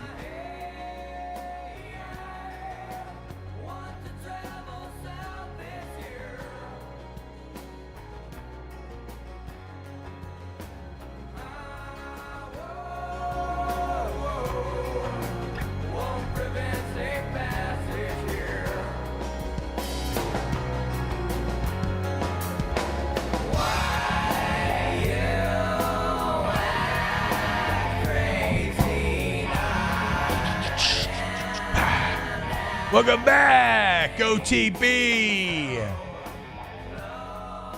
Remember, guys, ITI Technical College, iticollege.edu. You can leave the music playing. You want to change your life for the better? Go check out the campus today. It's right there on Airline Highway. You get a career, guys. I'm not talking about job. I'm talking about setting yourself up for a career. Campus is beautiful. Talking to the students is so fulfilling. It's just a cool vibe, man. Everybody's like in a good mood. They know they're moving in the right direction. You work on the same models, 3D models, scale models, the same equipment that you'll be working with in your job. It's not some national company. It's local. It's family owned. It's had it for 50 years, guys. So again, You need some guidance. It's tough out there. You want to get a career. ITI is the play. Speak to admissions officer today. ITI Technical College, iticollege.edu. So I mentioned turning back the time. I don't know why I tease this. It's really nothing, but I've been walking around telling people I'm 36. And, I'm thinking like, okay, in February I'm going to be 37. I'm like, man, that's right. That's something about 36, 37 kind of mess with my head a little bit. And then so I'm in a meeting with some people. They mention a name, and I do a quick Google of the name. I'm like, oh, my God, we almost have the same birthday. He's 2 days away. But he's born in 88. But he's 36. And then I realized I'm only 35. Bam! Wait, that's actually Bam! crazy. Awesome feeling. Gained a year of life in a split second. I'm not 36 yet, guys. I'm still only 35. Let's freaking go. That's honestly big news. It really is. Because think about how much you would have been crushed if you were like, yeah, I'm 36, and then you found out you were 37. It would have been awful. I mean, it's like it's. Oh my gosh, it was the best feeling ever. Yeah. It reminds me of my sister tricked me with a fake lottery ticket at my high school graduation. Oh, the worst. And I thought I won it was either like 30 or 50K. Yeah. And while I didn't, I know what it feels like to win. Yeah. And it's a heady feeling. I mean, you feel on top of the world. I immediately had adrenaline pump. I went sprinting up the driveway. It's horrible. I was fired up. Yeah. They did that to me one year. But in this case, I did win, so I'm still only 35. Let's go, dude. Hell yeah. Let's go. Dang, I didn't know I was that much older than you. I thought so too. I thought I was 36, dude. Dang. By the way, I already have 4 years older than birthday plans in my head for both of y'all next year. Oh, really? And they're Look at actually you. That's so really funny, and I thoughtful, think dude. that y'all are gonna love it. It's actually, I wish I could tell y'all, but I want it to be a surprise. I have birthday plans for Taylor, and it's to make sure to do nothing. Yeah. Everybody did that on Wednesday. I know. Relax. We're out of town. I'm still getting you a gift. Relax. Everybody Don't except worry. me. Don't worry. No, I'm saying literally nobody could go anywhere because we had a hurricane. I physically did not do anything on Wednesday. Yeah. I'm sorry, Tay. I'm sorry. It happens, guys. Somehow, some way, Jeff Bezos was behind that hurricane hitting on September 11th. Well, yeah, he's the one that not making it too bad though, Jeff. Well, yeah, the elite control the weather machine. Yeah. Yeah, So- that's true. That's true. I mean, if anybody has access to a weather machine, It's Nick Saban. China, Nick Saban, and Jeff Bezos got to be somewhere in the top 5 suspects. Yeah, I agree. Zuck is definitely in there too. Yeah. I mean, yes. Yeah. Top 5 suspects, The elites. absolutely. Yeah. Ask the bench, does Napier make it long enough to November 30th for the FSU Florida season finale? I mean, look, so when people The talk about the toilet bowl? Napier timeline, I say this. In my mind, the timeline is irrelevant because they're already vetting candidates. They're already having backroom conversations, getting in touch with people's camps. Like, the timeline is a formality. The announcement is, in my opinion, a formality at this point. What's interesting, though, Jake, Scott Strickland, he's not going to survive this CAD, right? No, he's done as well. They got an interim president. So it's a tough time to be entering a search, and you have to pay Billy 20-plus milli. Yeah, I saw Gator fans asking Andy Staples if they could fire him for cause for the Jaden Rashada situation, but no such luck. Anytime you're trying to find a way, it's already cooked. You're already done. Shout out to... This will be their 4th losing record in a row. 4th year. Yeah, first time record. since the Great Depression that's happened. It's depressed. This is the Great Depression. For them, yeah. Yeah. Without a doubt. Our poor guy just sitting outside of Denny's. What is that from? I don't get that reference. It's this Gator fan that I saw 2 weeks ago. It was one of the funniest videos to come out of the Miami He was sitting outside game. of a Denny's going through it. Just in going pain. through it. Poor guy. And then at the end of it, it's cracked me up because he's talking about how, despite the fact that he's so mad, he wants to hate Miami so much. All the Miami women are so fine. Yeah. Every age, all the way up to 75, still looking fine. It's that sun. My guy was struggling. Sun gives you superpowers. Yeah, when you don't block and it. cancer. Yeah. Is that a superpower? I don't think so. I I was That's looking if very you wear jaundiced yesterday, and I was starting to get concerned that I have liver problems. which I get it, guys. You're going You to don't make look jokes. that yellow. But I looked really yellow in my studio yesterday. I don't know why. Maybe it was the very lighting. jaundiced. I mean, you look like the guy from Sin City. I was uncomfortably close to the yellow bastard, I would say. I didn't know if we could say bastard. Yeah, I but was since about to you say, did, can we say that? I don't know. Yeah, absolutely. All-time good fight scene. Or all-time good gory scene. His gory. When Bruce Willis just beats his head into a literal pulp. Yeah. Into a literal pulp with his fist.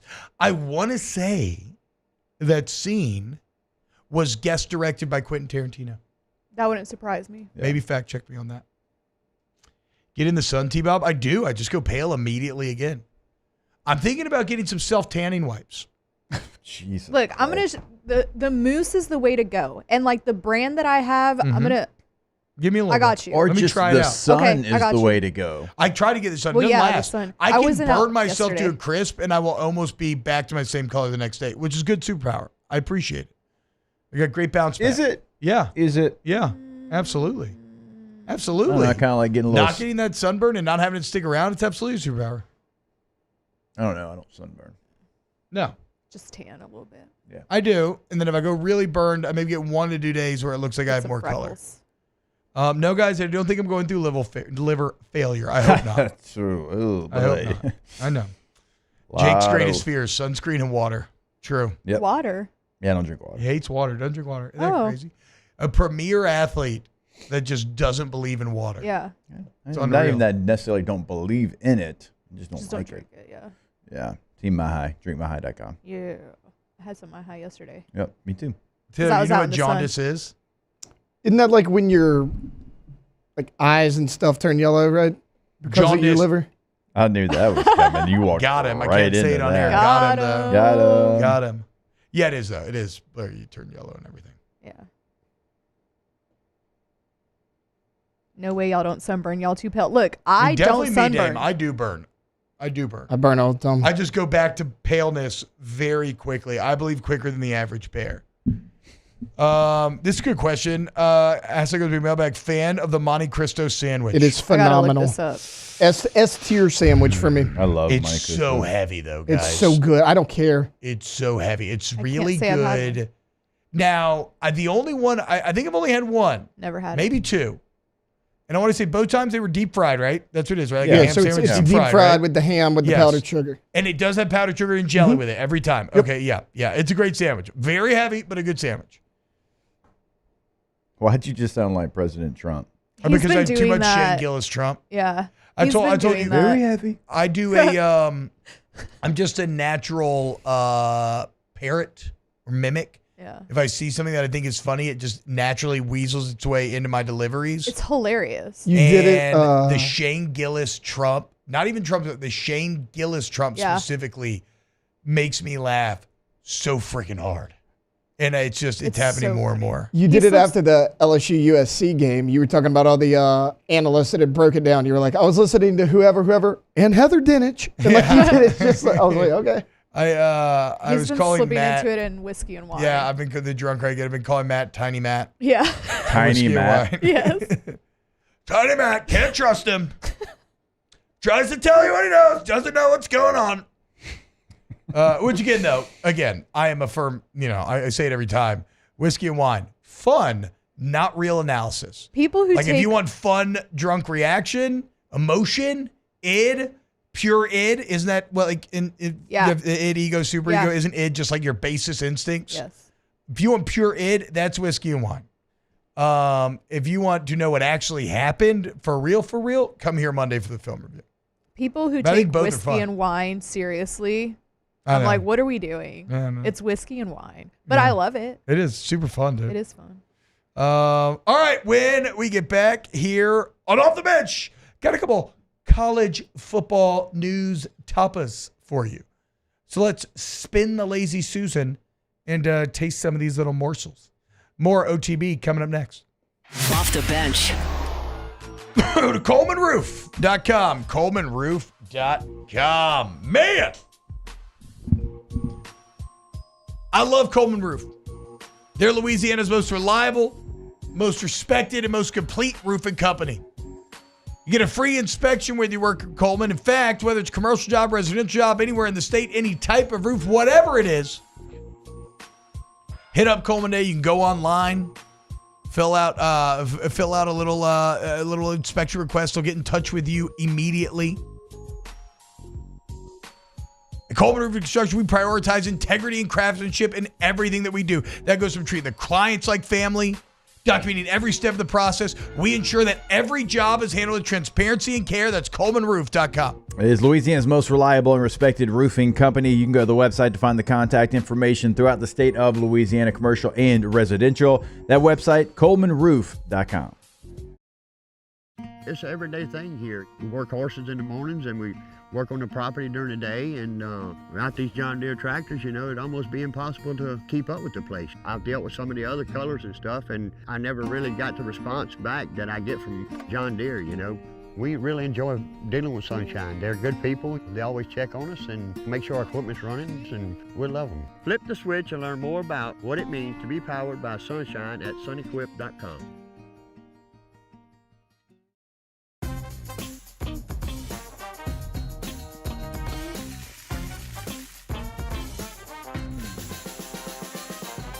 The best kept secret in town is out. Discover Tallulah at the Renaissance Hotel on Bluebonnet. Parrish Construction and Roofing. At Parrish, we've got you covered. From the top of your roof, all the way down.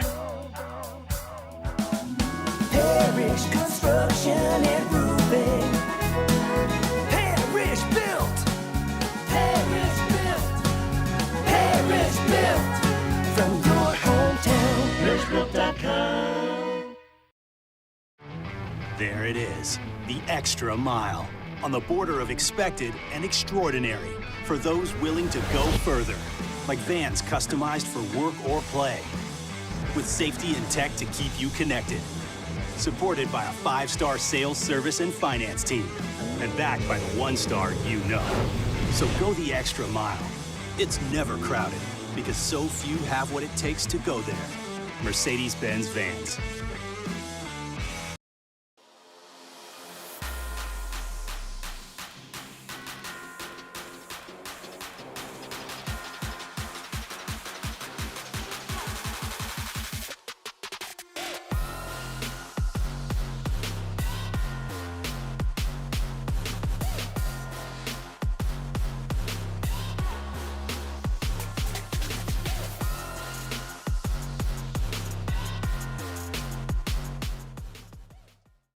Gulf Coast Office Products is a nationally recognized Savin office equipment dealer based right here in Louisiana. Over 100 employees strong, Gulf Coast has the boots on the ground to support all vertical markets, from education, engineering, legal, and finance. With the latest in office technology, from desktop to production segment units, Gulf Coast and Savin have the perfect fit for you. Call 225-756-2644. That's 756-2644 for Gulf Coast Office Products.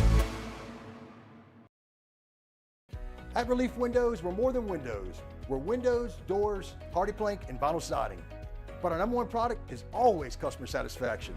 Visit us.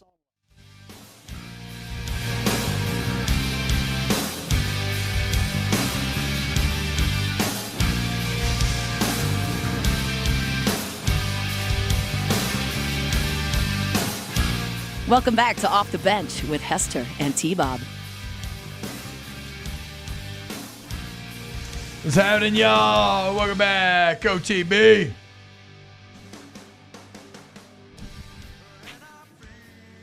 I basically filled my entire coffee cup with concentrate this morning, and then I've just been slowly cutting it with more and more water to try to make it last an entire day. It's pretty good technique, guys. I think it's working out well. I'm going to still have coffee for after work, too. Let's go. I'll have coffee all the way till 5 o'clock today. I know. Sometimes I don't, and I just right before snaps, I'm like, ooh, a nice little cup of Joe. It just hits so good right now. Yeah, I think mine's out of habit, but still enjoy it. So we actually just got an interesting text sent in our group text. Who found the Tennessee story? Was that Tay-Tay? Was that Alondra? It's all over Twitter, yeah. Yeah, so Tennessee, according to Andy Staples from On 3, is going to raise ticket prices by 10% next year, citing a, quote, talent fee. You'd have me effed up. To give money to the players. Now, obviously, I hate this. It's anti-consumer. I think the players are doing just fine. I think it's a smart move by Tennessee because they have a fan base right now that is so bought in. They go beat Oklahoma, and Tennessee fans will say it should be 15%. Yes, the Tennessee fan base, more than maybe any other right now, is all in on this idea. It's giving but again, poverty program. I don't know.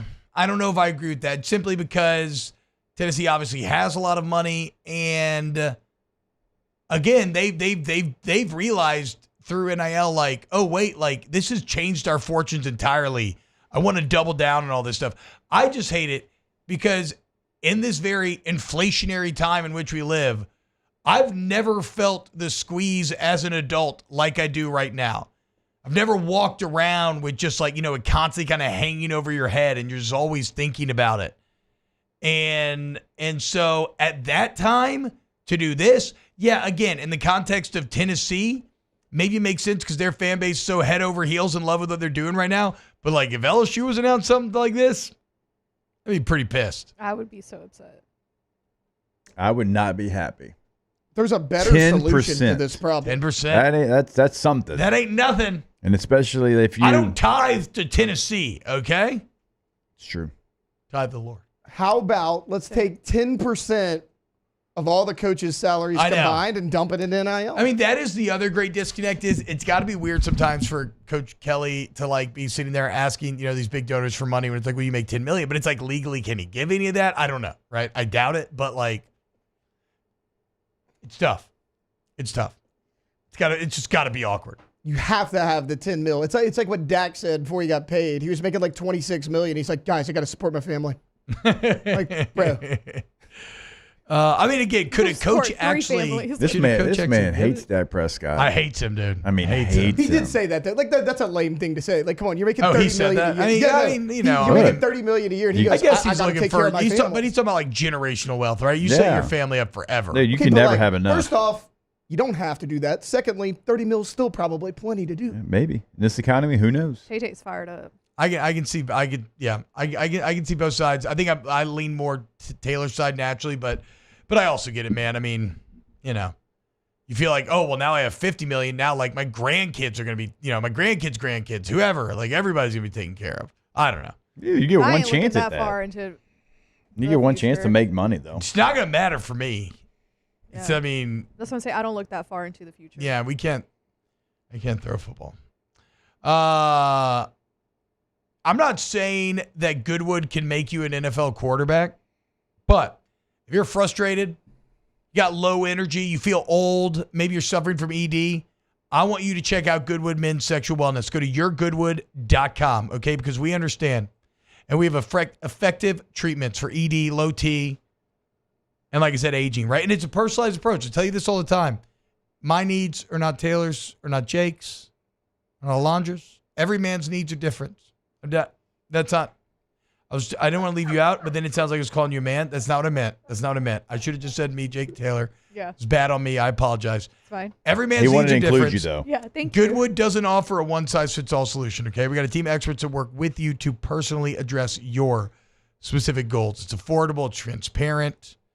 Treatment plans starting at just $125, no hidden fees, no surprise contracts, all up front. So invest in yourself. Go to yourgoodwood.com or call 225-4GD-WOOD. That's 225-4GD-WOOD. Remember, feeling good starts with Goodwood Men's Sexual Wellness. Tay-Tay, give me a NFL story of the day. It's time for Tay-Tay's NFL Story of the Day. Your daily dose of NFL news from Taylor Sharp. Yeah, we got a little 2-for-1 for you here today, T-Bob. The first one I want to hit, obviously, the Carolina Panthers are benching Bryce Young for Jacob Hester's favorite quarterback, the Red Rocket, Mr. Andy Dalton.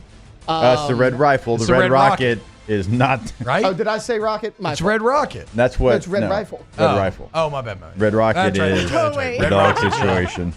A dog erection. Yes. Yeah. That's right. He's right. I mean, it's what it is. Anyways, since Bryce Young's been in the NFL, 11 touchdowns, 13 interceptions, under 60% completion. It has not been good, and he might actually be worse this year than he was last year. It's not pretty. So Andy Dalton, the Red Rifle, will be taking over this Sunday. Jake's probably going to tune in. That's his guy, and we'll see what they got. Because they got some talent on the outside. Not my guy. I just feel like we need to appreciate. No. You definitely get your guy status when it comes to Dalton. Oh, that's fine. I'll take it. I'm not saying it's not wrong. I think we need to appreciate what he did that year, but sure, I'll take it. I don't care. I'll say this: you put Dalton into Kubiak offense, he's still got a little juice probably left. Yeah. Also, we're going to see how good the San Francisco 49ers are. We know McCaffrey's on IR for the next 4 weeks. They've lost Deebo Samuel now for multiple weeks. That was announced yesterday afternoon that Deebo's going to be out at least 2 weeks with a calf strain. So you already have him. Ricky Pearsall is still not back. Shanahan said he's trending in the right direction. So no Pearsall, no McCaffrey, no Deebo. They're kind of running out of options there. I know that's a deep team, but they also lost the game that they should not have lost this past Sunday. They're 1-1. They got a tough schedule coming up. We're going to see what the 49ers are made of here. Did you get your boy CMC in fantasy this year? No, I had the second pick. Oh, so you don't even care about him anymore then? No, he's dead to me. Yeah. No, I'm just kidding. Wow.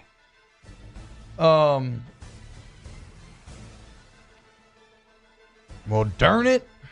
Maybe I am getting CTE. I've had 3 moments where I've had some that I'm like, ooh, I got to wait till Taylor shuts up so I can talk about it, and now I forgot what it was. Dang it.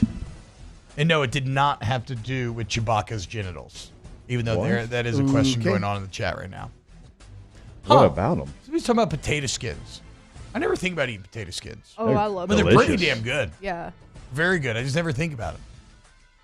The ones from Texas Roadhouse are bomb. Really? Yeah. I've been to Texas Roadhouse in 20 years probably. It's too far from me, so I haven't gone college, in a while, so but less they're than good. 20. We got one at Jubin. Oh, I go far too frequent. Huh. That's actually a pretty good question. Why is the skin a lot of times the best part of animals or produce? It's like Cartman eating KFC in that South Park episode where all he does is eat the skin. A good skin on fried chicken, yeah. I mean, skin on fried chicken. I can't think of anything else besides that the skin is good or better than what's inside. Well, I mean, the potato skin's pretty good. But yeah, I guess I'd still take the potato over. 100%. Yeah. I guess maybe it's just bird skin. I don't know, like some good I think crackling. it's just chicken. Nah, because that's true. Yeah, but I like pork better than the actual. I'll take the pork. I love chicken crackling. Dude. That is true. They got a best stop up at Toledo Bend now. The amount of chicken crackling I ate this summer, ooh, boy. There's a reason why Central Plumbing's been coming out so much. A good hot dog skin, one that clicks, or snaps when you bite it. Like sausage? Yeah, I don't think I've ever been into a hot dog that had like a film around it. All right, when we get back, Ask the Bench. Off the bench. Go to allstartoyotabatonrouge.com. All-Star Toyota is... Oh, crackling's fat, not skin. That makes sense, actually. I still like a good pork skin, though. Like, if you've ever done, like, a boucherie or, like my Serbian brother-in-law, they did a Serbian pig roast, and when I tell you that skin fresh off the roast, I smelled it. I was already asleep. I smelled it. It came off at midnight. I woke up and went downstairs, just ate for like 30 minutes, went back to sleep. That's great for your metabolism. Awful. Just really pack that fat down in there. But I don't care. I care about All-Star Toyota Baton Rouge. AllStarToyotaBatonRouge.com. We get new vehicles, certified used vehicles, service center, body shop, open and welcome to all. Rental cars, cheap and pretty rental prices, traditional rental companies. Great deals going down in 2025 right now, guys. Check them out or get yourself a 24 at a better price. You know what I'm saying? It's all there for you at all. So, All-Star Toyota Baton Rouge.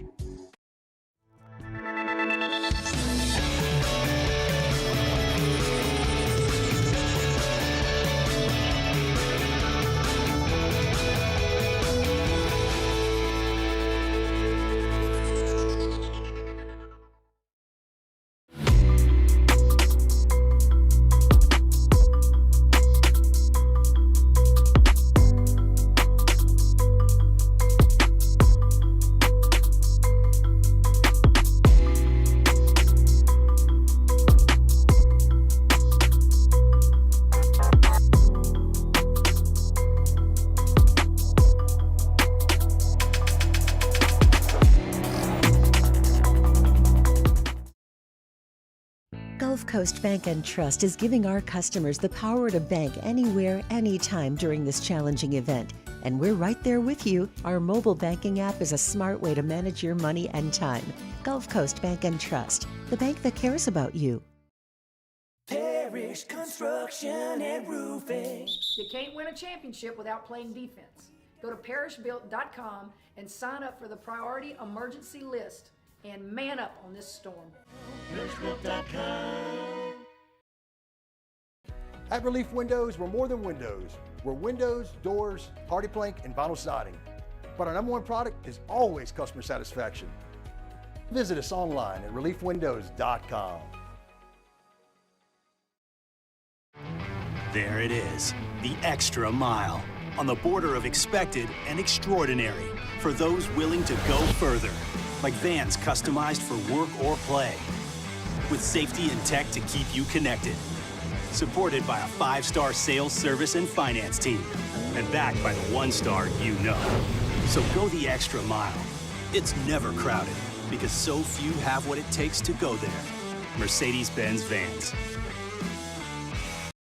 Dylan Cruz here to tell you about Six Rings Baseball and Softball Camp. If you live on the North Shore and play ball, go to Six Rings Camps with former LSU assistant coach Dan Canaveri. His knowledge is second to none, and your child will improve and have fun doing it. Camps are held at Coquille Park and Six Rings Academy in Covington with 4 sessions over the summer. Full day and morning only sessions are available from ages 7 to 13. Go to sixringsbaseball.com or call 985-206-9096. Learn the game to love the game. When it comes to ending cancer, we push forward, always working together for you. That's why our cancer experts at Ochsner have clinically integrated with MD Anderson Cancer Center. This means advanced cancer care, including access to life-saving clinical trials and integrating care to treat.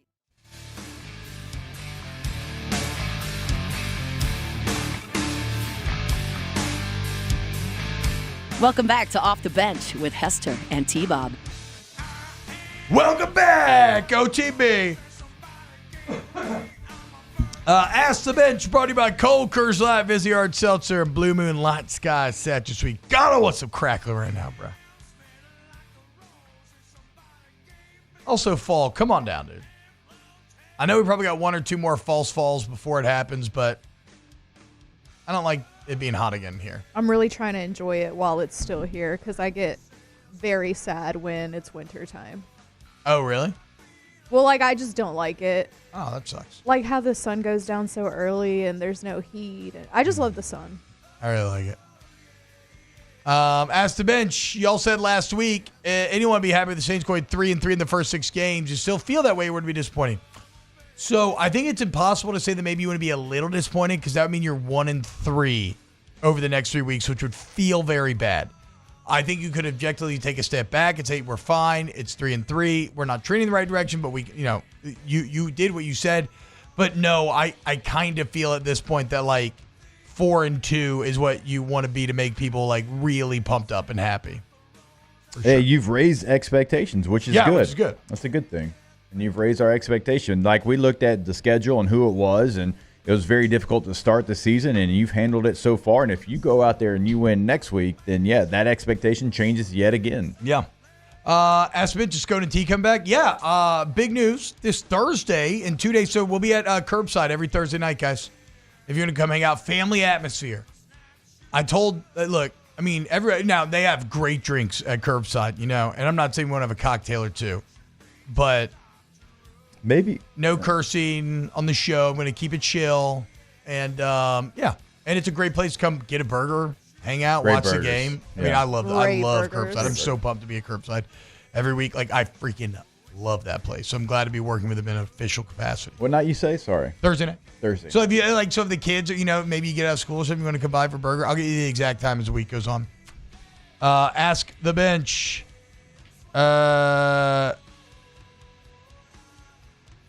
Bengals or Commanders? Like, who's going to win? Bengals? I take this as more kind of Bengals have to win. For? I'm going for the Bengals. I'm cheering for the Bengals because Washington's in Dallas's division. So I'll go for the Commies. I like Jane Daniels a lot. I like Joe Burrow a lot too, obviously, but like, I don't know. It's weird. Is Jaden like the Commanders drafted a hot new girl? fullback in the draft, so how could I go against that? I mean, it's a really solid logic foundation to build that off. I mean, for my life, I it is, agree. You know, I agree. Make ask the fullbacks bench, great again. No what doubt. toppings do you put on your beef tacos? I mean, just a standard Cheese, sour some lettuce, cream, sour some maters. cream. all that except sour cream. You don't like sour cream? Not a sour I don't cream. want. I don't want sour cream on every bite of my taco. I might actually like to have it to dip in. Yeah. Dollop, Salsa verde, dollop. right? Yeah. Absolutely. Yeah, little green, Mhm. little green sauce. Little green sauce. I want like all the things. Ask the bench. If stuff doesn't fall out when I take a bite, it ain't doing it right. What is one device? Hey now, you can't. How'd you get all that up there? What is one device you? Oh my God, are those batteries? I don't think that's safe. What is one device you simply cannot be without besides your phone? I mean, okay, don't chalk know. is laptop, but that's kind of like the same as phone, so I'd say no. I don't know. But I can be without it, though. I just love every my day I need it Apple for Watch. work. Does it have to? Yeah, I was about to say, does it have to be electronic? Because like my car. No, it doesn't have to. My Apple Watch. Apple Watch, that's a good answer. Yeah, I mean, I talk on the phone. Like if I'm by myself, like on the phone, I'll answer on my watch. I love how it tracks my movement. Waterproof. You can wear it in the ocean, which is kind of cool. Yeah, it is cool. Oh, I didn't know I that. loved mine forever, and then I Yeah, don't turn know. the water lock on. I found I was Yeah. becoming kind of a slave to the rings, where like if I didn't have my watch or didn't Yes. charge it, that I like. Yeah, It I didn't love count. that.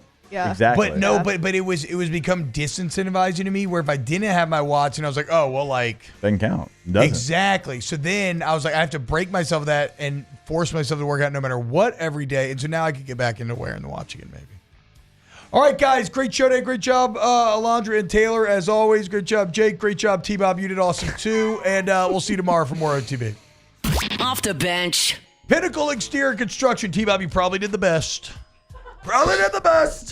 PECbuilt.com. Pinnacle Exterior Construction, guys. All of your outdoor living area needs, whether it's a completely custom pool, spec pool, outdoor kitchen, you want to put turf back there, a putting green, you want to any size or type of fence, pergolas, bulkheads. Again, we build the spaces, you build the memories. PECbuilt.com. Pinnacle Exterior Construction. Go to the website that T-Bob just gave you, PECbuilt.com, and you can see what they can do for you. But just a reminder, it's not only at your home. Like if you own a business and you want to do something with, you know, the turf that we talk about, and you want that space in your business, they can certainly come and do that. If you need a fence built, they can come in and do that. I mean, so many different things they can do for you, your outdoor space, and that is residential and commercial. So go check it out. Go check out the work that they can do. PECbuilt.com, PECbuilt.com.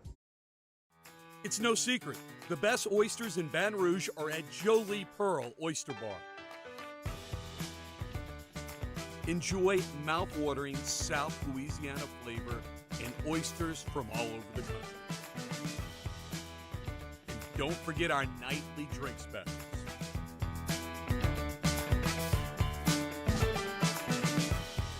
Jolie Pearl Oyster Bar, located in downtown Baton Rouge.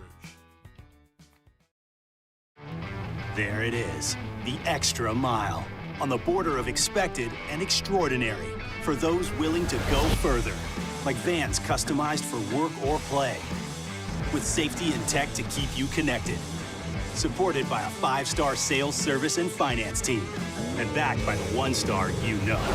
So go the extra mile. It's never crowded, because so few have what it takes to go there. Mercedes-Benz Vans. Electricity is all around us, and our families depend on it. Every day is sparked by the power of a cold drink or a warm meal, a movie night, and a comforting light at the end of a dark hallway. From sunrise to sunset, playtime